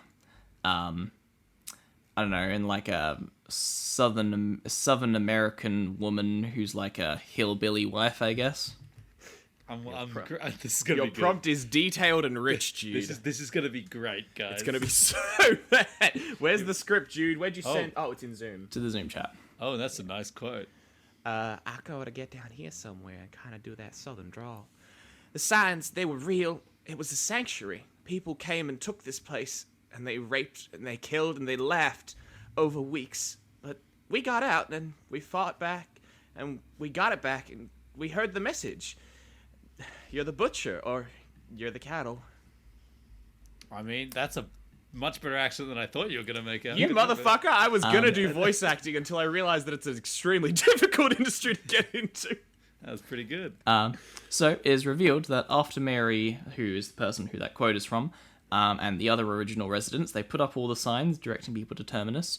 A group of bandits saw the signs, they came, and they took over the town. For unspecified reasons, they killed a bunch of people, and then they herded the rest of them into train cars and kept them locked up as prisoners. And then they killed a few more people, raped everyone, and it lasted for weeks of occupation. The people of Terminus, they eventually managed to escape and overpower their captors and retake the facility. Presumably as a result of them starving. Presumably as a result of the people of Terminus being starved while they were locked up in the train carriages, they ended up eating all of the bandits. That's fair. They ate them. They killed them all and cannibalized them. Hey, listen. We all know the quote. I'm gonna say it, but I don't need to say it. Fuck around and find out. They fucked around, they found out. They got ate. And goes back to the message that Mary just said Guy just said in a lovely voice, you're the butcher or you're the cattle. They didn't want to be the cattle anymore. So they ate them. Yep. And the guy's response although was, you know what, fair enough.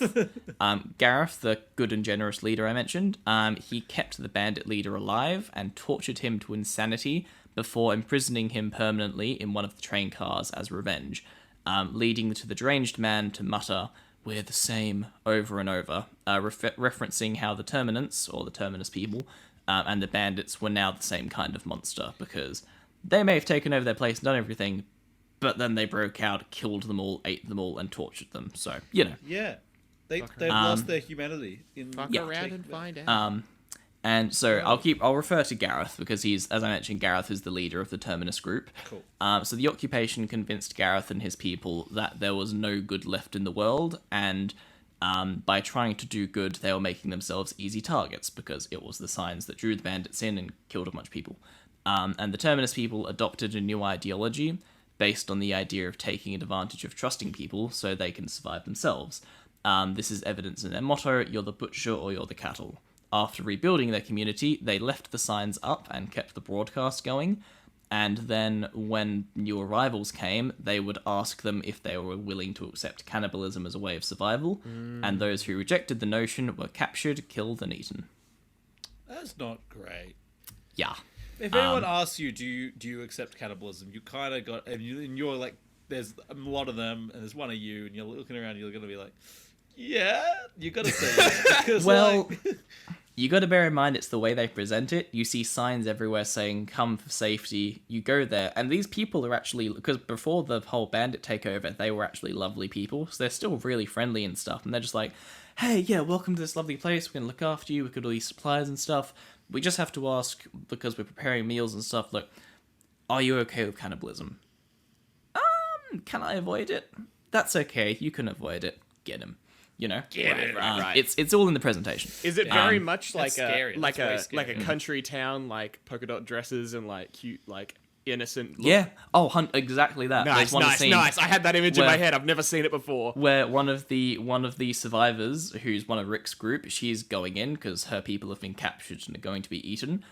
She's going in to find her friends, and she's scouting around, and she sees, I think it's actually Mary, and she's in like the classic polka dot skirt and Like stuff. the and she's- 1950s housewife style. Yep. And she's like in this little like outdoor gazebo. She's hanging up some meat to dry, and then Carol the girl who it is, gets closer and realizes it's human meat, and it's yeah. And anyway, so after their victory over the bandits and the end of the occupation of Terminus, they built a shrine to those who had been killed during the occupation, and they lit it with candles, and the victims' names and lifespans were written on the floor. And on the wall is written, "Never again, never trust, we first, always." And this shows how they devolved from a sanctuary to a place that thinks of itself first. Damn, that's so- where America first came. Yeah. So I'll talk a little bit about Gareth. So Gareth is shown to be articulate, philosophical, cunning, and devious man with a pukish and sarcastic sense of humour, who will take extreme measures to stay alive by resorting to one of the most desperate means of survival, cannibalism, and no longer sees any good left in the post-apocalyptic world. Gareth is shown to be a completely remorseless survivor who seems to lack empathy for human beings in general, as seen when he allowed his brother's own corpse to be dissected for food. However, Gareth still seems to show some care for his family, as he does show slight signs of grief at the death of his mother and brother. So yeah, because his brother gets killed eventually, and he's just like, well, we'll eat him because we're hungry. That's utilitarianism, baby. Yeah. Despite his claims that he and his people do the cannibalism because they have to, Gareth is shown to take some sadistic pleasure in what he does, such as taunting. They capture one of the characters and they eat a piece of their right leg, and while they're eating his leg in front of him, Gareth's like taunting and gloating about it. It's pretty fucked. It's pretty fucked. And anyway, that's all we'll talk about Terminus the cannibals, because they're pretty fucked. Yeah. Ooh. I think there's like this big old quote, and at the end of it, while he's like chowing down on a big piece of this dude's lower leg while he's like tied up watching, he's like, I've got to admit, you taste way better than I thought you would when I first saw you. God. It's like, God. Yeah. So we'll move on to the next group, which is officially starting the Phase 3 groups. Nice. The bigger, much larger, well after the apocalypse has happened, these civilizations are starting to be big societies in their own right. And we are starting with the Saviors, who is the group with the... How did you put it, Guy? The big friendly baseball bat man? Yeah. Funny baseball Batman. Funny baseball bat. This is his group. They are a very iconic thing about The Walking Dead, the Saviors, and they are very much the heart of the show later on. And they are led by a man named Negan. And of his saviors, Negan says, "We survive. We provide security to others. We bring civilization back to this world. We are the saviors." I'm just a little disappointed you didn't give that quote. I don't have a quote, because I'm kind of... Oh, you're getting the next one. You're getting the next one. No, don't give him one. I'm feeling left out here. He's following the episode pattern. Exactly. Leaving Matt out of everything. Oh, you doofus. Guy, Jude, Matt. Is that how it goes? Yes. Guy did the last one. I did this one. I mean, but I did the first episode. Suck eggs. I get it every 10th episode. That's not a rule. You're not getting the 30th I have episode. so far, and I intend on keeping it. You're not. You're going to rock up to the... Who's next on the 30th? Whichever one of you rocks up to the 30th is going to try and start talking. I'll just cut over the top of you. We're talking about fucking Mega Man now. Fuck you guys. Okay. So the Saviors were a group of survivors founded with the goal of restoring civilization to the world. Under their charismatic authoritarian leader... Nice. I love the authoritarian leader, Negan, funny baseball Batman. They enacted a brutal regime to subjugate any and all communities they came across in the area surrounding Washington, D.C. Through murder and brutality, they coerce survivors to provide a steady stream of food and other goods. They also have a reputation of being ruthless and uncompromising. So their way of restoring civilization is basically by going, okay, we're going to enslave every other community, and they're going to give stuff to us on like a weekly basis. So it's a protection racket. Yeah, exactly. Right. Gotcha. They see it as, hey, by paying us weekly supplies, because as we'll get into, the place that is their base does not have very good food supplies as opposed to other places which are really good farming lands. So they basically use their huge amounts of numbers, because as we're going to get into, the Saviors have got like hundreds and hundreds of people that are fighters, as opposed to like these smaller groups of like 80 to 100 people. So they basically just rock up with like 600 people to this small farming village and go, you're going to give us weekly supplies or you die. If you give us food, we'll look after you from the zombies. They don't really, but they say they will, you know. So it's focusing military in Civ. Yeah. Nice. Yeah, exactly. They're basically the mafia at this point. Yeah, they are. Yes, they are. The Saviors... 100% are. Yeah. The Saviors have had multiple leaders, one taking the place after the other. So it's, I'm the leader. Okay, they're dead. I'm the leader now, And at one point, the Saviors were led by apparently an incompetent leader, and Negan described the Saviors as being made up of a gang of animals under that rule. So then he took over and was like, yeah, we're going to become organized, and he did that. So he took the Sanctuary from the old leader, which the Sanctuary is their base, which I'll get into a little bit, with the help of his right-hand man, Simon, and became the next leader. Negan established a system that has yet to be fully explained by the show, but that's okay, and called them the Saviors due to his belief that they were saving people. The Saviors used extreme methods of violence to achieve their goals. On several occasions, they have clubbed people to death, and one group has taken Polaroid-style photos of their victims. Oof. Yeah. One known victim is a 16-year-old boy who was beaten to death to force the servitude of the Hilltop community.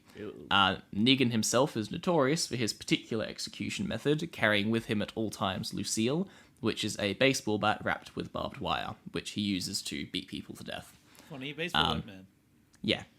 However, while Negan allows brutality, he absolutely despises sexual violence and will execute any one of his men who tries to commit rape. It does not matter who they are in their hierarchy, he will execute them on the spot. At least he has standards. Like, yeah, you'll start to see. He at least has. He might execute people and be forcing them against their will to give them food supplies, but he has standards. Well, that's his whole thing is, and you'll start to see he's a good example of a lawful evil dude actually, because he's got a very strict set of morals that he keeps to, but he's still evil as fuck. It's Al Capone. He's the mafia. Yeah, well, because You give me a bit of food and I don't bless your head. Do you know that Al Capone was the one who started making his gangsters wear suits? That's gangster style. He should. Yeah. He should I have a made it. fucking history book around. Actually, no, I might have given it away. If you've got that much money, why not come with a good work fashion? Precisely. Need to set a standard. So I'll continue. So the Saviors tend to kill very few people, as Negan views people as a resource. They will usually kill one person in a group to get the point across so that the remaining people will work for them. Negan believes that by killing one person, he is saving hundreds. One instance of the Saviors killing few people is when Negan only executed blank and blank after the group of main survivors killed off some Saviors. And then he forces the main group, Rick's group, into submission by killing two people amongst them, quite brutally. And that was actually the episode that made people stop watching the show because of how graphically they killed off fan favorites. It was really disgustingly brutal. Yeah, to the point where it just made them lose like 3/4 of their viewership overnight, which was mild. But anyway, I thought that'd be a good thing, to be honest. Like it's brutal, like, but that's just realistic. But you also got to consider the timeline of these characters. As much as like that's a realistic thing, and like Game of Thrones was very into it. Game of Thrones had like 20 main characters on a rotating cast, whereas this is like the same 5 to 7-ish people, give or take. But the big difference, it wasn't so much that they were killing off major characters, because Game of Thrones did that. It was more the respect in the way they did it. For example, spoiler alert, Ned Stark, the main character of Game of Thrones, who gets killed off at the end of season 1, he gets decapitated, but the camera cuts away just as the sword hits his neck. Right. Whereas in this, it was fan favorites who have been there for like 8 seasons now, and you literally see their skull get caved in and their brains flood out onto the road and stuff, and like an eyeball floating away as they've craved in the skull. Right. Yeah, like disgustingly brutal. Just made people a perfect disgust. Yeah, exactly. Right. Yeah. If you imagine literally beating someone's head with a baseball bat until it is a pile of mush, they did that in the most disgusting detail they possibly could. I mean, one of the other things to consider, which Yeah. sucks, is like that as a TV show gamble, like, could make sense. If they played that right, that could have been one of the most dramatic and like awesome things, and could have done so well for the series, but it just fucked it. Yeah, exactly. So anyway, and yeah, he, however, they have been known to kill large numbers of people. For example, that one of the if I remember, I mentioned Negan's right-hand man, Simon. He got angry one time and ordered the execution of every man and boy over the age of 10 for a different community that tried to resist the Saviors. Yeah. Which made them terrified of them for obvious reasons. Anyway. Yeah, strategy works.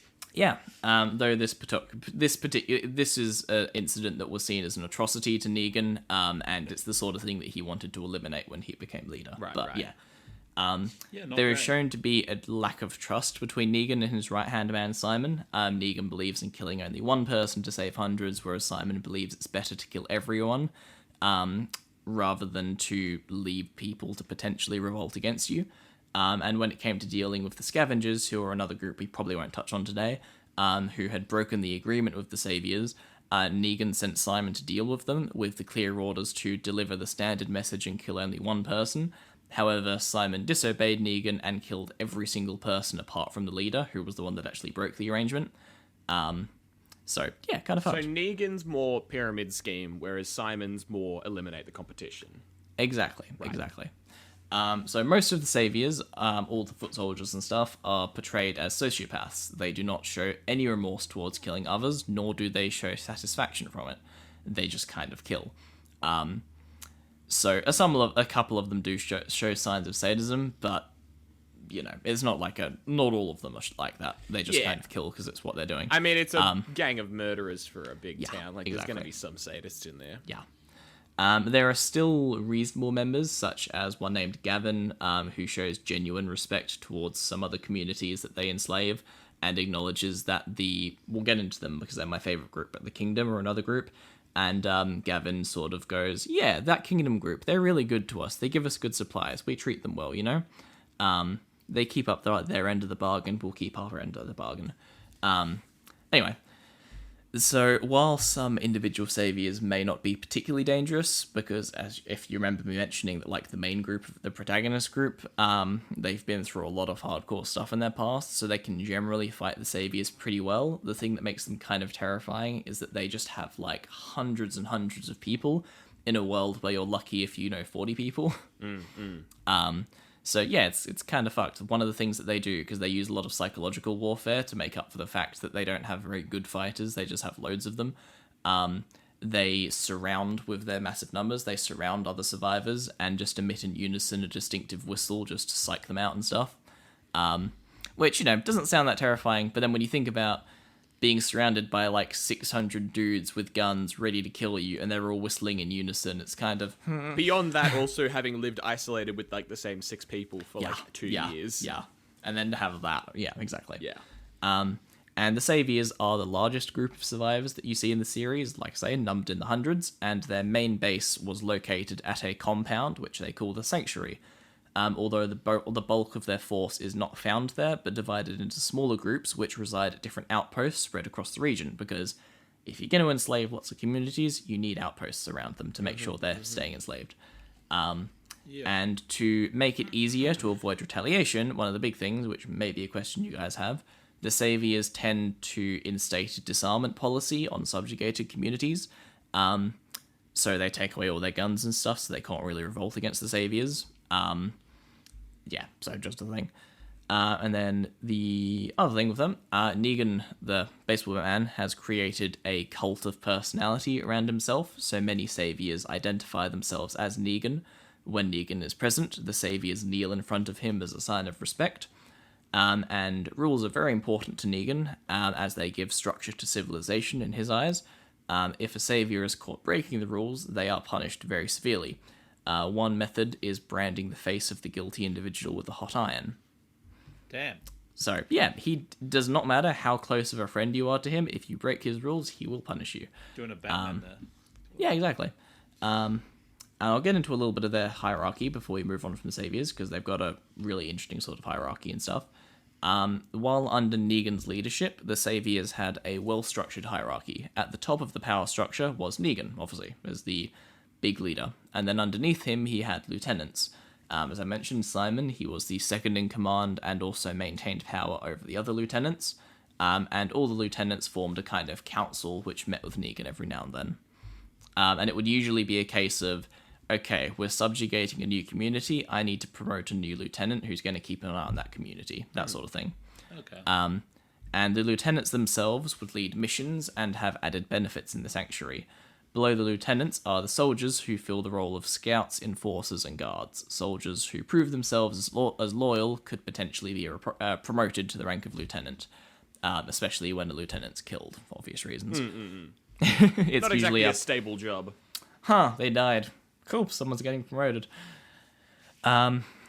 And yeah, we don't need to worry about that part. They do have like minor ringleaders and stuff. But under the soldiers are the non-combatant workers who labor for points in exchange for supplies and comfort benefits. So you do a work repairing that factory door all day. Cool, you get 10 points. You can buy a sausage for dinner. Stuff like that. Okay. Do they get like a basic sort of food so you can live?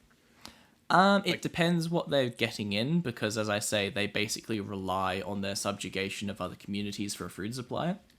Yeah. So these points money? So do they physically carry it, or how do they? They don't.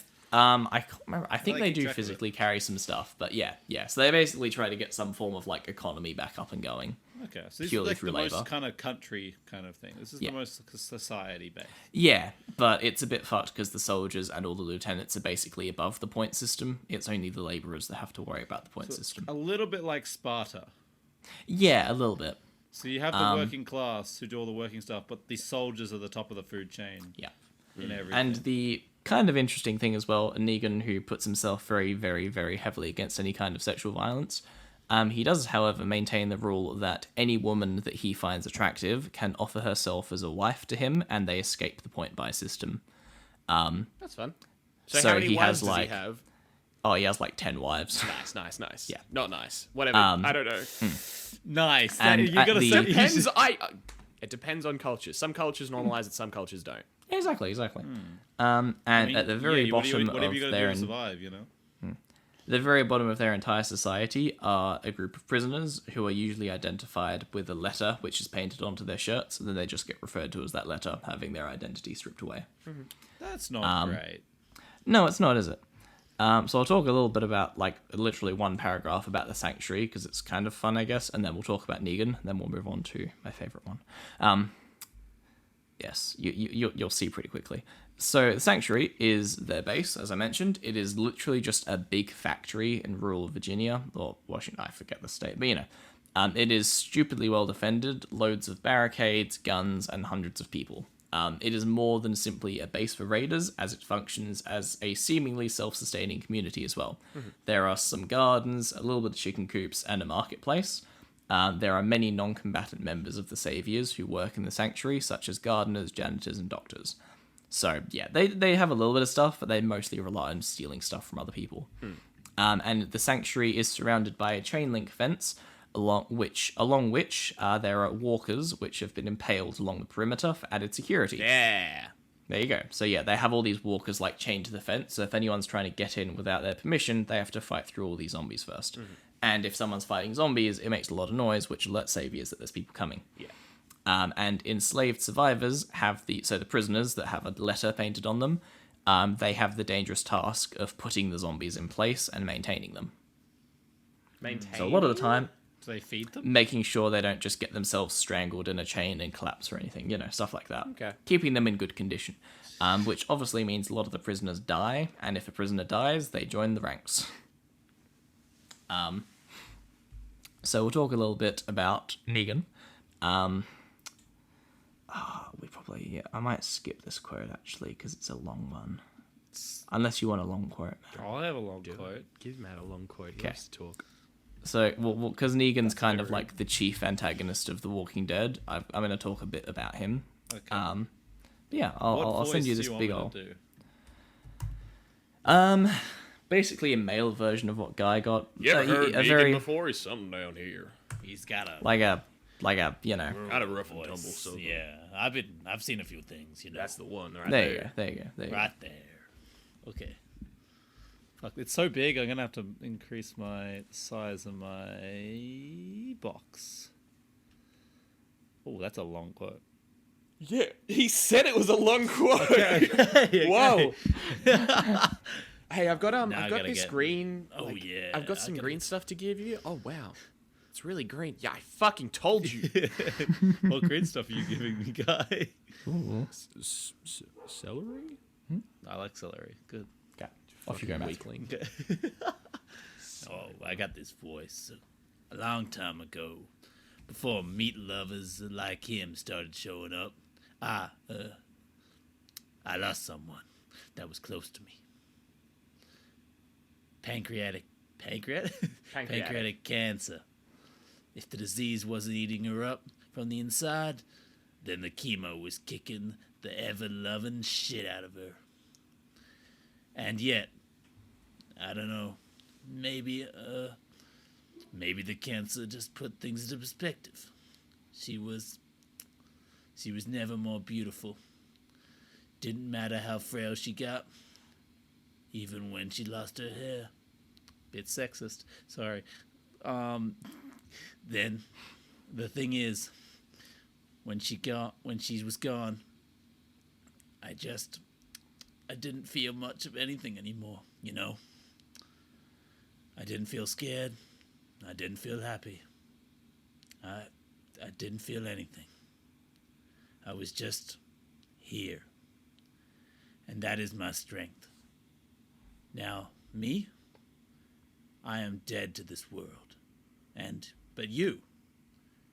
See, you're pretending. You think that it makes you strong to say the emotions aren't real. But we are animals. That is bullshit. And you know it. There you go. And that is basically Bravo. very well read, Matthew. Thank you. That was very well read. That's my Oscar. I could hear the tragedy in your voice. The audition. Grouch. That's my, The that's my tragedy. Oscar audition. Thank you. So yeah, that's basically his character in a nutshell. You can see how he's very from what he's been through before the apocalypse hit. He was a completely unfeeling person from what he'd been through, and then the apocalypse hit, and it's like my time to shine. But anyway, it sounds like a D&D character. Someone's made an edgy D&D character. My Yeah, background, yeah. I don't feel emotion. So yeah, Negan is shown to be a charismatic, cocky, manipulative, brutal, and ferocious man with a sarcastic, inappropriate sense of humor. Negan is a brilliant strategist and a strong, effective leader, having kept hundreds of people alive, and is worshipped and feared by many others. When he was leader of the Saviors, he was shown to have complete control over the vast group and was questioned by no one, acting as a complete dictator. He was basically a cult leader to the Saviors. They all knelt in his presence, and they all respond in Negan in unison when he's like, "Who are you?" And they all respond with Negan, that kind of thing. It's one of those things that you see, like cult leaders, I've watched documentaries on some before, and it's like, oh, and the people who were in their cult just gave their life savings to them, and that's how it perpetuated. It's like, I don't respect you.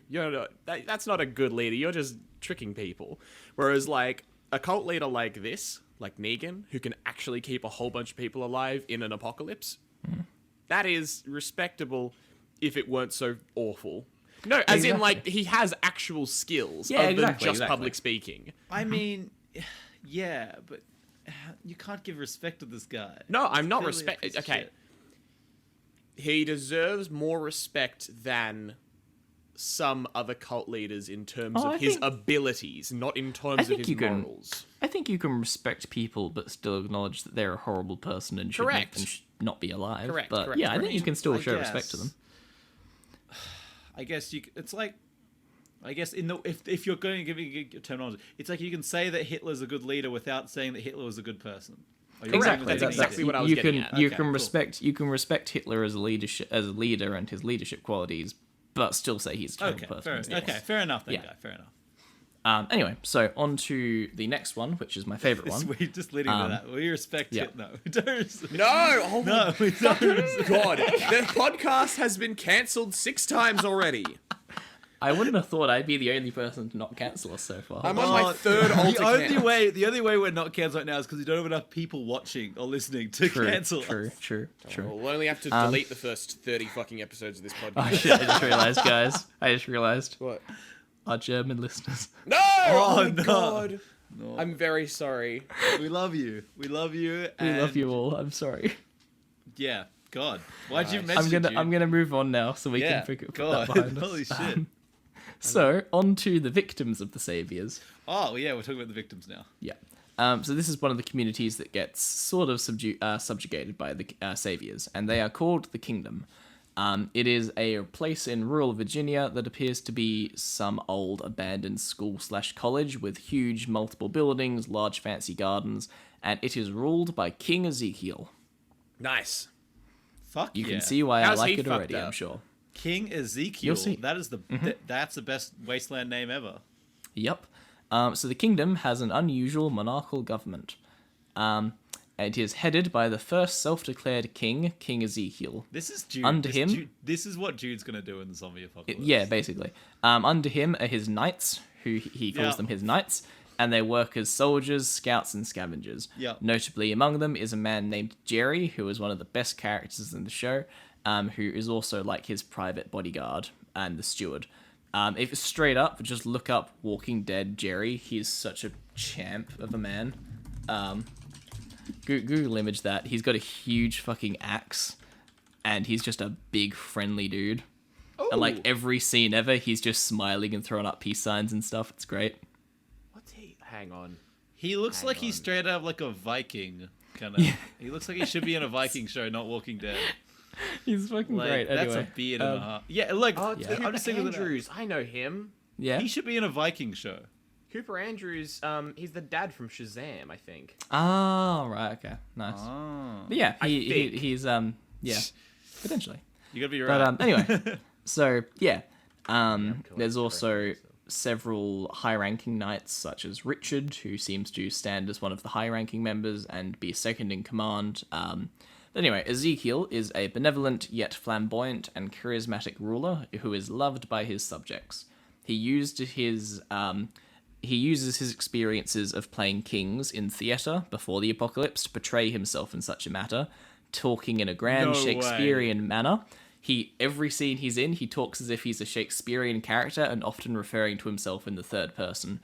Fuck yeah. It's I see why you amazing. like this place. It's just a Yeah, Shakespeare yeah, play, yeah. and it's fucking It amazing. is. And yeah, so he talks all this grand Shakespearean stuff, and after he marries one of the people, he marries someone and adopts a kid. A bunch of people refer to them as the king and queen and their prince and stuff like that. Is it's it great. just he's just a theater kid who got a little out of hand? is. He's He just is. he's just a theater It's kid. so great. So the citizens of the kingdom live in an almost angelic environment. There is a schooling system, a choir, and a marketplace. Society seems to be like former world governments compared to other communities, with the exception of its governing body. As long as everyone contributes, then people are free to use the facilities as they wish. Amazing. Yeah, So and its how do they survivors are often seen wearing armor and riding horses. They have an affinity for melee weapons such as spears and swords, but they do also have guns if needed. This is definitely your society. Yeah, yeah. They also have loads of bow and arrows and archers and stuff, which is yeah. Fuck. I'm imagining just like a deep South American transitioning to this society. Like, okay, you're gonna go out riding and hold. This isn't part of the society necessarily, but this is the first thing that came to my head. Like out riding, it's like you've got to hold people up in case they're like coming near, just to keep us safe. And I'm imagining him, up on the horse, and then he halt ye, motherfucker, stay there, put your hands up, pulling out like a python. Thy Okay. hand should rise, sir. Keep thine hand where thine hip be at. And thine head will stay on thine shoulders. Motherfucker. Just to give you an idea of his sort of talking, they are coming for us at this very moment. A powerful force of bloodthirsty rogues and unrepentant cutthroats bent on nothing short of our pitiless destruction. And yet I smile. Hey Rogues. George. Hey George. Can you write a couple lines for us? Rogues, barbarians, sorcerers, wizards, they're all coming for us. The entire D&D party, including the bards. Yeah. Yeah, it's great. It's great. Yeah, his whole thing, and you see pretty quickly after he gets introduced, it is a very deliberate facade, the whole Shakespearean thing, and it is what he uses to keep his people alive and hopeful and living in this happy society. I don't care. I fucking love it. Why? But He does. Yeah, I mean, doing that sort of fantasy Shakespeare Yeah, thing yeah, would put yeah. people on sort of like an alternative thing. It's not like, Yeah, this is exactly. old life, we're doing it hard, guys. I know we're struggling through. Instead, it's like, oh ye, we have a bountiful crop this year. We found Exactly. 3 grapes while we were out foraging. The dragon Yes, was yes. slain. And everyone gets into it like they're all like, Your Majesty, we're back with supplies. Fuck you know, yeah, dude. good work, knights, stuff It's like just that. You a know. lifelong Ren Oh my fair. god, It it's just laughing. It's just laughing. It's live action role play. It is. but it's the apocalypse. So, I'll continue. So, yeah, they have guns if they need. I just had a thought. Holy shit, sorry, I just bumped my mic. I just laughed. I was just imagining it's an excuse by one of the riders. One of the riders is trying to sneak out early, and there's like, it's like, what have you got in your bag, dude? He's like, it's like a set of armor. It's like, that still work? Like, what do you, it's research for the show. Where are you going? Ren Fair? Why? Bam! Whole society created. Yep. Let's go! So they have gardens and other agricultural areas, and they grow enough to maintain not just themselves, but to pay a weekly fee to the saviors. They have at least some electricity, not as much as other places, but they have a little bit. And festive events such as movie nights take place. They have many fields, houses, and a theatre. Come, ye yes. woeful and pitiful, bring thine weak bodies to mine stage as we watch thine Shrek 1. Exactly. And It if is you are lucky, excellent. this week we will watch thine Shrek 2. So If thine are unworthy, though, thine shall be subjected to watch Shrek 3. We will not watch Shrek 3. Shrek the Third. For the bad people. Thine will not watch Unbeknownst Shrek to 3. the community's residents, the saviors do have they do exact a tribute from the kingdom. So Ezekiel keeps it a secret from everyone apart from his top knights that they pay a weekly fee to the saviors. And basically the way it went, before the kingdom became the kingdom you see in the show, they went through some really rough times, and because of that, King Ezekiel is very, very, very conservative with his people. So the first time he met the saviors, before they even had a chance to threaten the kingdom, he went, "We'll give you weekly stuff, leave us alone. If we keep paying, you don't set foot on our land." And the saviors went, "Sure, Lord, we'll do that." We were going to do that anyway. Yeah, exactly. Hey, so that's it's our just, yeah. plan.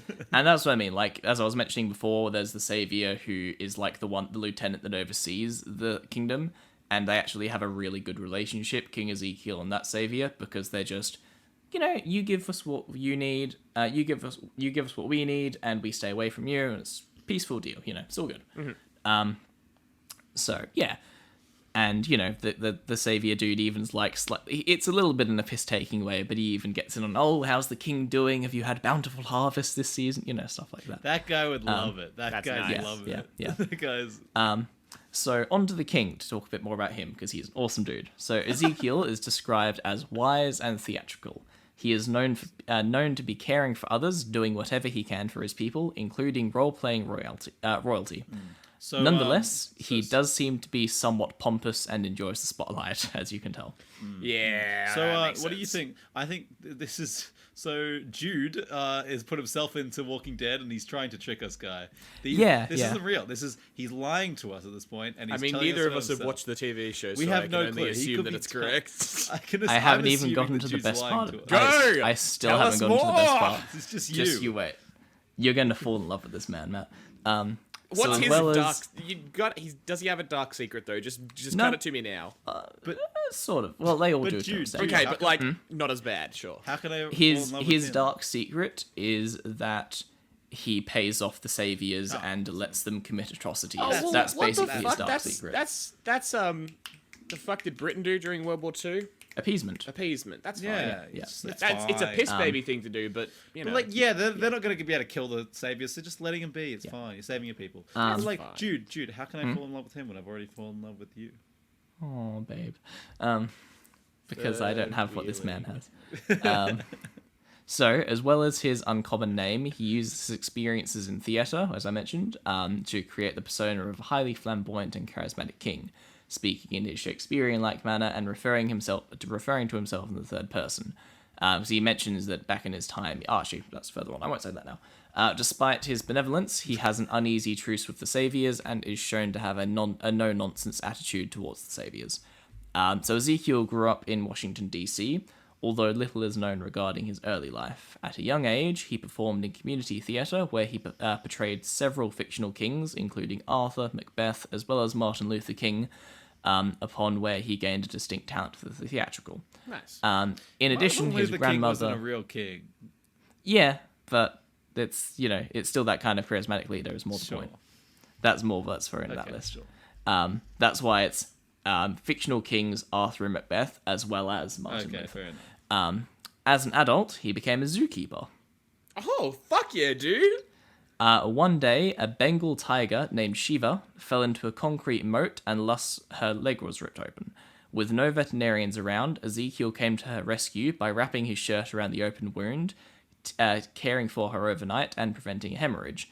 Grateful for his aid, Shiva never displayed any hostility towards Ezekiel, and thus the two formed a close bond.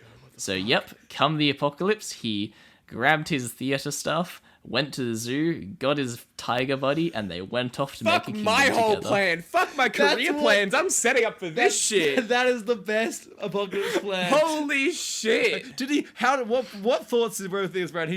He's like, I've got to get two things: my theater clothes and my tiger. Well, no, solid check. it's even like it's really wholesome because I think because he's pretty much all his family have died to various illnesses and stuff at the time of the apocalypse, so he doesn't really have anyone. So when the apocalypse hits, the only like close friend he's got is the tiger at the zoo. So he's like, well, no one else is going to go check on the animals. I've got to go check the zoo and see that they're okay. That's so he sad. goes to Shiva, and then Shiva saves him from a bunch of zombies that are trying to get him. And Fuck yeah. yeah. Shiva's a I'm fucking just- badass. I'm just. Oh wait, by the way, are animals infected by the virus? They don't seem to be, no. Okay. They do occasionally get eaten by walkers, but they don't. Yeah, Zombify. yeah, exactly. Okay. So yeah, he's a Shakespearean-speaking king who wields a sword and has a tiger named Shiva. You know that meme? Have you seen that meme that's like, my goals are far beyond your understanding? That's this guy. If anyone Yeah, asks, what the yeah, hell are you yeah. up to? No, it's excellent though because it's like they go the first time the main characters meet him, two of them get not taken prisoner, but kind of taken in as, we need to check you out and make sure you're not hostile, so we're gonna take you to see the king. And they're like, fuck you king? mean the king? And they're like, we're taking you to the king. And they're like laughing. And then they go through all the knights who are deadly serious with all these fucking massive axes and armor and stuff. And they're like, And then they take him into this massive theater that's done up to be like a king's palace. And they see this dude just sitting in a throne with a fucking tiger next to him. And he's just like, welcome to my kingdom. And you're like, yeah, that's the fucking king. That's the king. listen, If anyone in this box is the king, it's the guy with the fucking tiger. Yep. I had this thing that I've been considering for a while, like, what's my aesthetic? Where are my things like? And I've sort of gone for, like, greys and whites and, sort of a gentle hipster vibe. Fuck all that. I want to be a king with a tiger.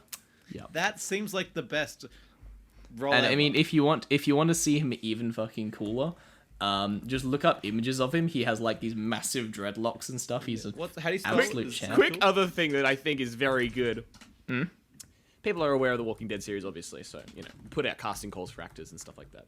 Putting out all these things. And, we've got these roles. We've got this Oh guy my who's God, gonna, he looks so be cool. an awful ravager, someone who's destroying towns, someone who's, these desolate barbarians and all this sort of stuff. And then this guy's like, another role for The Walking Dead. I'll apply again. The last one didn't go so well, but that's all right. Looking for this. Okay, get into the role, get the script. Hey, what? It's The Walking Dead, right? Yeah. Why is it all Shakespearean? You'll see, motherfucker. Yep. Holy shit. This is fucking amazing. I can see him on the throne with the tiger next to him. Yep. It's so cool. That's huh? the shit. Walking That's the shit. Dead. I posted in the Zoom chat if you want to have like the. Oh my god, he's cool as fuck. I just Yeah. searched up. I King. love Yeah, his yeah, hair. yeah. His hair. And is he's so got like cool. it's even cooler because he doesn't just have a sword. He has like a sword cane. So it's like Yeah. it's so sick. I've always wanted a sword cane. I know it's not like if I'm old. When I'm an old man, I want a sword cane. Yep. He's in the comics too. This isn't just some shit that they made. No, up I know, for the he's- TV. yeah, he's in the comics, He's in the yeah. comics. Yeah. Because I see there's Like- one where they've got him side by side. Oh, Yeah. Yeah. Why it's is so that good. so cool? Anyway, I won't talk too much. I'll leave the kingdom. Would you like me to do one last one, or would keep you like going. to It's end all there? good. Yeah. Okay. So we're gonna keep going. Yes. Yes. So Awesome. the next one, we're going right back into darkness, I'm afraid. We've got the God damn it! I was so happy. We I really was should so have left excited. this one till last, because that is the high point. Well, that's why I wanted to make sure we got them in case we did have to end it earlier. It's But like so this is This is like a roller coaster. You get that little bump just right at the end. Yeah. This is so we're moving on to the Whisperers, who are like the most recent terrifying antagonist of the show. Nice. I'm going to get Matt to read this in his most evil necromancer sounding voice possible, because this is their motto. And this is you'll see their vibe right away. So these guys are the Whisperers. So we have to do an ASMR. Please don't whisper it. I don't want to mix that. Do you want me to turn on my That's directional actually sound horrible. on this microphone? That's actually horrible. You might have to cut that out. I think I was too close to the mic. Oh god. Do your necromancer voice, Jude. Matt.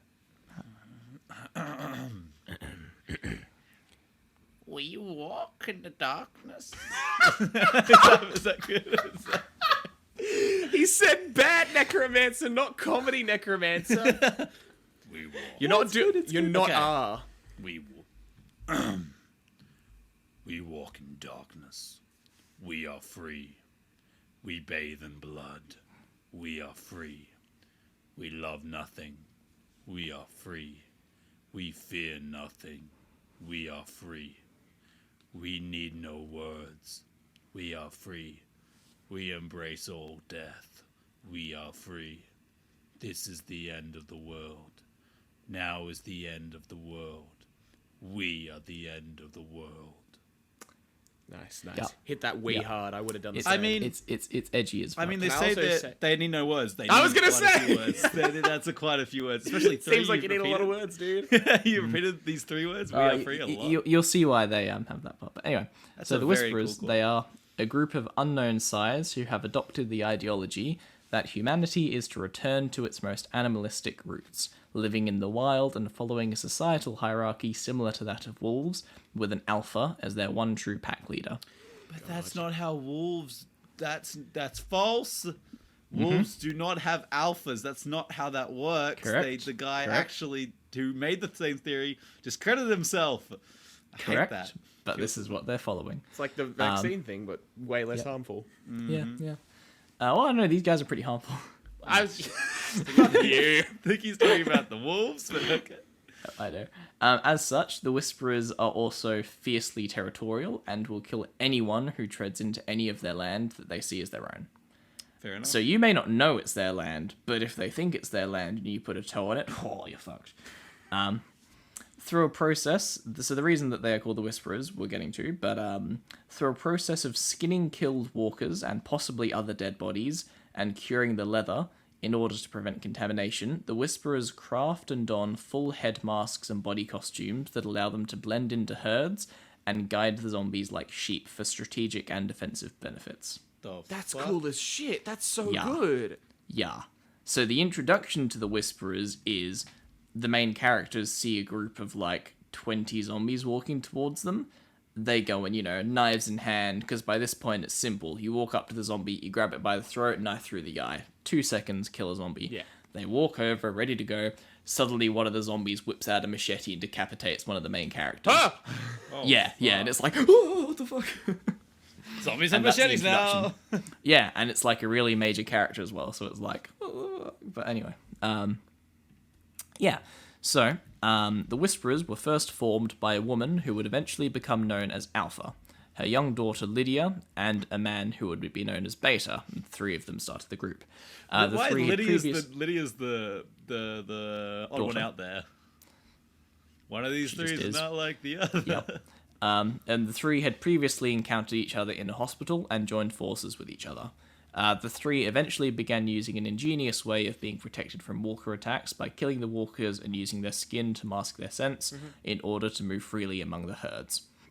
Nice. So, yeah, as you can see, picking up new survivors along the way, they instructed them to use this practice, and all of the group members were forced to shed their previous identities and names, becoming nothing but hardened and primitive survivors. They survived off the land, moving from place to place. The group communicates whilst moving among the herds by whispering with gruff voices, hence their name, similar to what a walker may sound like when they make kind of sort of sounds. Left. Yeah, exactly, Treaded on my exactly. foot, you bastard. exactly. And that's partially why they also often rename themselves to be easier names to say under like a gruff sort of whispered tone than Ezekiel, that didn't work. kind of. Jerry and Alan drink up. It sucks for them. Is still Alan still on TV? So by herding walkers, the group eventually was able to culminate a large horde numbering in the thousands, which they use for a weapon. Oh, okay. So they herd Thousands. together big hordes and put them all in one central location and keep them there. And then when they need to fight someone and destroy a civilization, they go, okay, let's just see what happens if we put like 2,000 walkers on their front gate. Just testing them out. Yeah, that's not And great. go figure, 2,000 walkers isn't very scary to somewhere like the Kingdom or other places that have got big fortifications and walls. But if in those 2,000 walkers there's a person with a little explosive that they plant at the front gate and then blow up, all of a sudden he's fucked, you know? So yeah, they're kind of scary. The leader of the Whisperers, as I say, was a woman named Alpha. Not much is really known about her. Even her real name is not known in the show, as she completely threw away her past. Alpha is shown to be a highly intelligent, cold, psychopathic, sadistic, cunning, and egocentric woman who is a hardened, determined survivor and a strong leader to those in her group. She appears to enjoy being in a position of authority and does not take kindly to anyone who opposes her, as she brutally murdered her own husband in front of their daughter after he refused to abandon some people they wanted to get rid of. Okay. Damn. Walkers attacked their camp, and the husband was like, no, we've got to stay and help protect the other survivors and kill the zombies. She's like, we're getting out of here. He's like, no, me and my daughter are staying. And she's like, okay, brutally kills him. Okay, let's go, daughter. Decisiveness is a good quality in leadership. It is. I mean, trustworthiness is also a good quality in leadership. Despite her extreme methods of survival, Alpha is a strong survivor, and her effective leadership has kept many people alive, affirming the belief that her savage ways make people stronger. However, she does not seem to care for her fellow Whisperers on a personal level, and Lydia, her daughter, reveals that any Whisperers who are lost, taken captive, or killed are completely left behind by Alpha, and no attempt has ever been made to rescue or avenge them. Decisiveness is a good strategy Yep. in leadership. If you fall behind, you are left behind. The pirate code. She will. I mean, Are they I wolves go or back- pirate wolves? They're pirate wolves. Fuck yeah. She will quickly murder any member who questions her decision. Classic dictator. And her lack of personal care for her group was exemplified when she nearly allowed a helpless infant from her group to be eaten alive by the approaching walkers simply due to it crying, viewing the act as part of natural selection. Some of her followers had a baby. She's like, I'm not going to stop the zombies eating the baby. It's natural selection, bitch. Did she actually Hold stop on to your it? baby. Yeah. Did she let her eat the baby? I think, from memory, I think her daughter sweeps in and saves the baby because her daughter's not a complete psychopath, but Yeah. she would have let it die. Yeah. Yeah. You know, I can't stop thinking about it now that you said it. I'm thinking of a group of survivors on, like, they get a bunch of ships and they just become pirates out there on the oceans. Yeah. I kind That's of want straight that. up. No. Fuck yeah. Well, so that's the Whisperers. I've got two more quick groups who are just two. So the Whisperers, they aren't victims of the Saviors. They kind of, go figure, it's a long-running show. The Saviors do eventually get defeated by the main people after they do a whole bunch of stuff and lose a lot of people. They kill all the saviors, all 600 of them. Well, they don't kill all of them, but they defeat them. You can defeat people without killing them all. Hey, what's the thing that you do with big companies? Where you break them up? Oh, yeah, fuck. Decentralization or something like that? Yeah, I forget. Anyway. So yeah, so the Whisperers aren't a victim of the Saviors. The Whisperers come after the Saviors and are like the next big holy fuck, we're screwed. But the people we're going to get into now, these two are victims of the Saviors' dumb rules. So Oceanside we'll start with. Only a little bit on them because they're pretty small. They are a group with leader named Netanya. And they are actually the group who, if you remember, I mentioned Simon from the Saviors killed all of the men and boys aged of 10 or more. This group, Oceanside, is the surviving women from that group. After Simon did that, instead of stay subjugated to the Saviors, they waited till night and fled across the country, basically. and they went to the beach, and they basically made a base out of a motor yacht squadron area and have like a half on the shore, half out at water kind of base.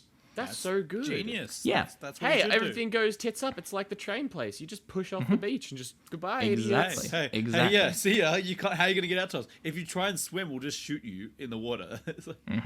And you just Because keep they've got going lots out. of guns. Because of course, as they didn't get subjugated by the saviors, they got to keep all their guns because they fled before they were properly subjugated. Yeah. Whereas the saviors took everyone else's guns. Easy. So then, faced with the future of being enslaved by Simon or dying, the remaining women and children fled their settlement, and they, like I say, they found the oceanside campground and re-established their community there, hidden from the saviors. Nice. They adopted a policy to kill anyone who discovers their community on sight in order to protect themselves and prevent anyone from leaking it to the saviors. Do they let people join? Very rarely. Okay. What are they just called again? Sorry, I missed the name. Oceanside. Nice. Yeah. The women fish from the nearby bay to keep themselves fed and have a large arsenal of guns to defend themselves with.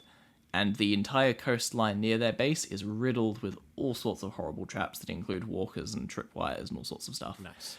They've basically gone complete Rambo and just gone, no one is ever going to find out who we are or where we are. How many A people good in this strategy. group?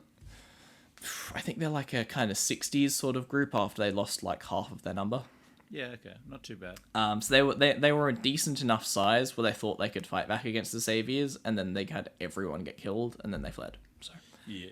so that's Oceanside. There's not too much more about them, but the last one I'll talk about is called Hilltop. You mentioned them earlier. Yes, I did. So they are kind of the first victim of the saviors that you meet in the show. And they accidentally drag the Rick Grimes group, the protagonist group, if whatever you want to call them. They accidentally kind of drag that group into the saviors conflict.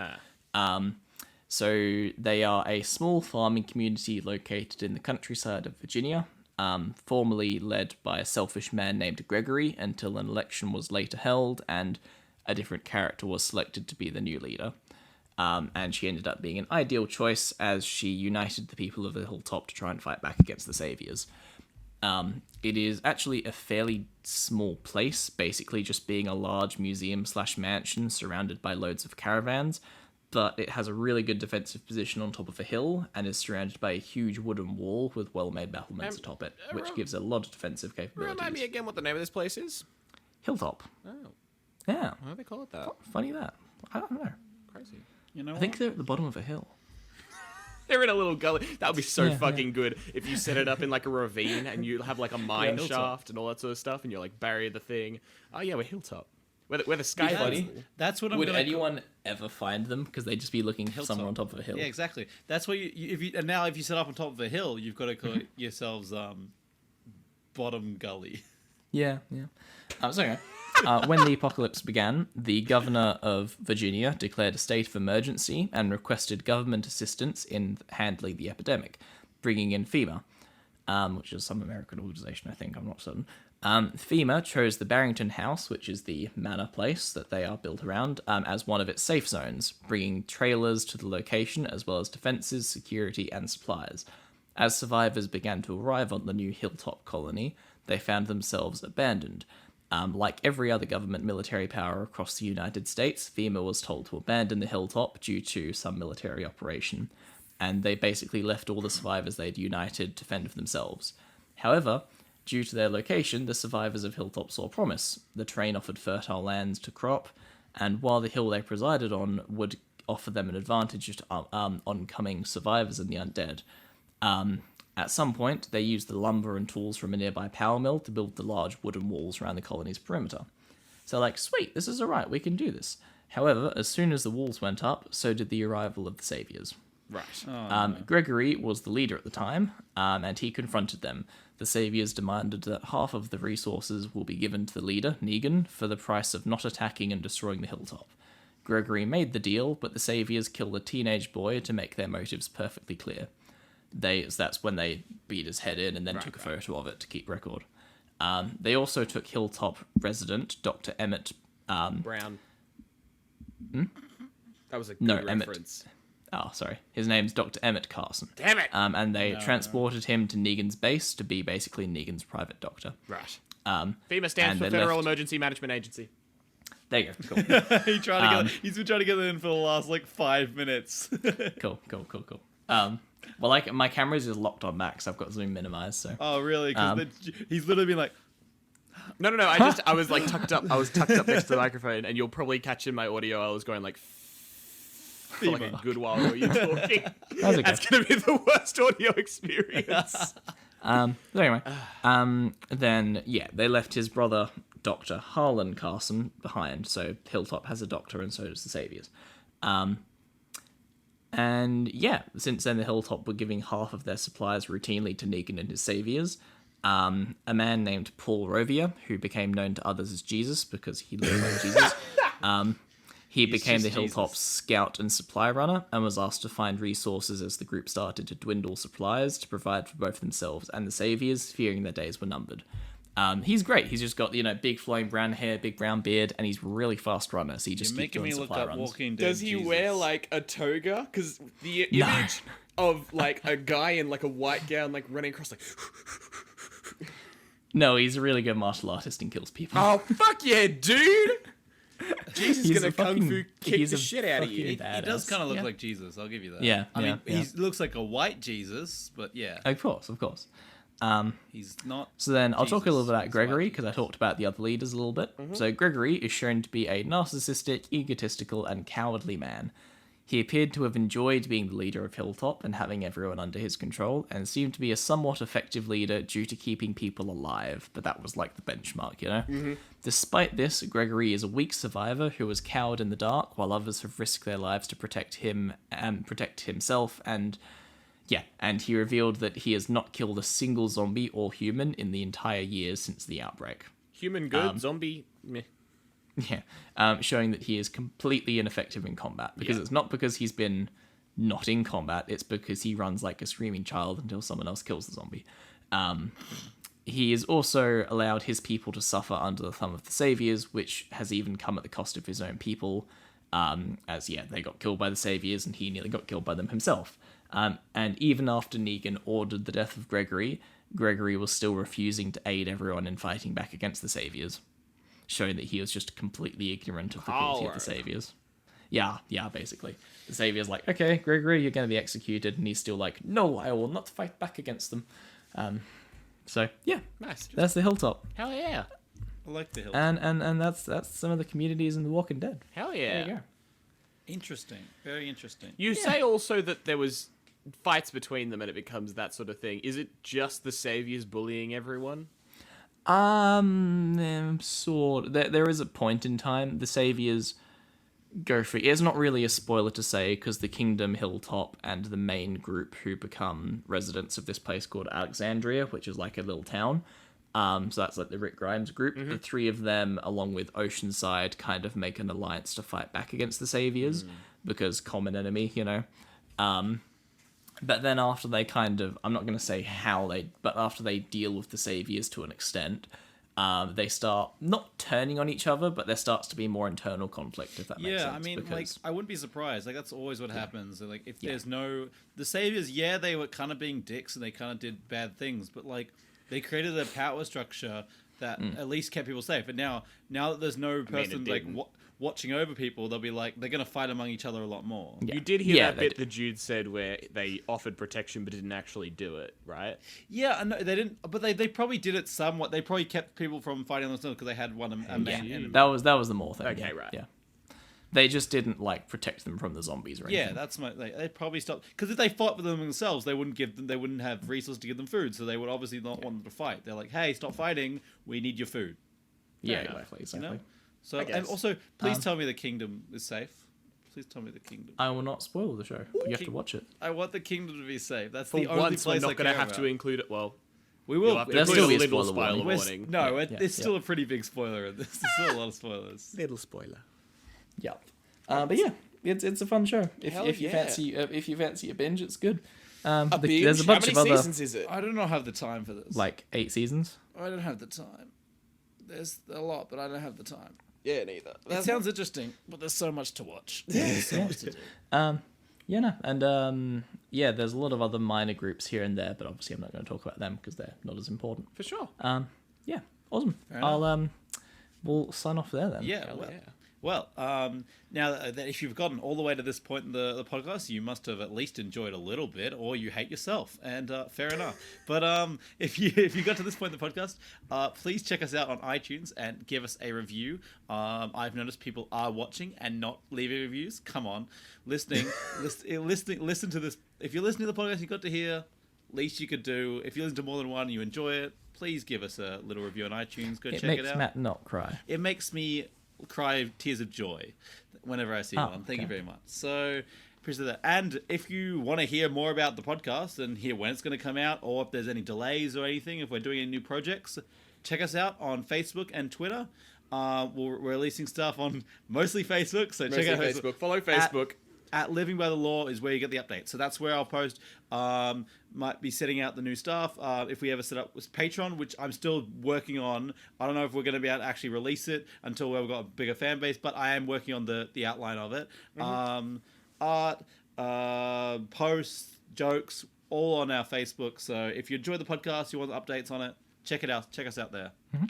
Exactly. You'll know when the posts are going up because I post whenever the new episode's up. Yeah. Yes. Yes, awesome. So, awesome. And tell your friends. Excellent. If you enjoy the podcast, Yeah. tell your friends. That's the best way right now we can communicate with more people. Tell your friends.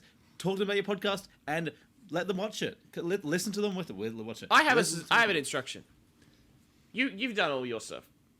My instruction: when you're next to the shops, going through the checkout, and the person behind the counter says, "Would you like your receipt?" Your response is, "You should listen to Living by the Law," and then you turn around and leave. You don't get the receipt. You don't. No, you never want the receipt.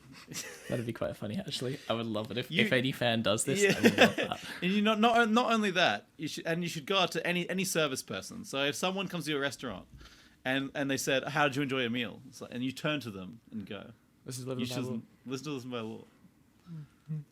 And then say, Not thank you for your service. I'd like the pork riblet. Oh yeah, thank them for their service. Thank you. Obviously, thank them. They do a great job. But All also- of us have worked in retail at some point, so we both all know what the pain of it is. But lead them a tip, and the tip is watch them by law. that's money in itself. That's a currency that'll never leave them. That's value. That's real. You're giving value them right the money Joy. is power, and power is knowledge, and knowledge is living by the law. So there. That should be our. All right, you know what? We've sunk too low. Let's end it here. Thanks for listening. thanks for listening. And don't lose your humanity in the apocalypse, boys. True. Good night. Bye. So what is your plan in the apocalypse, guys? I'm just gonna I'm gonna have like the skull head. That's the only thing I need. And a You're pet just tiger. gonna. That's your plan. You're just gonna have a skull head. Well, I'll see what happens in the process of that. Thank you for listening to Living by the Law. If you enjoyed our podcast, please leave us a review on iTunes and tell your friends. The link is in the description, and thank you in advance. Also, follow us on Facebook and Twitter at Living by the Law to keep updated on all the latest about our podcast. We have been, and always will be, living by the law. Thank you for your company, and good night.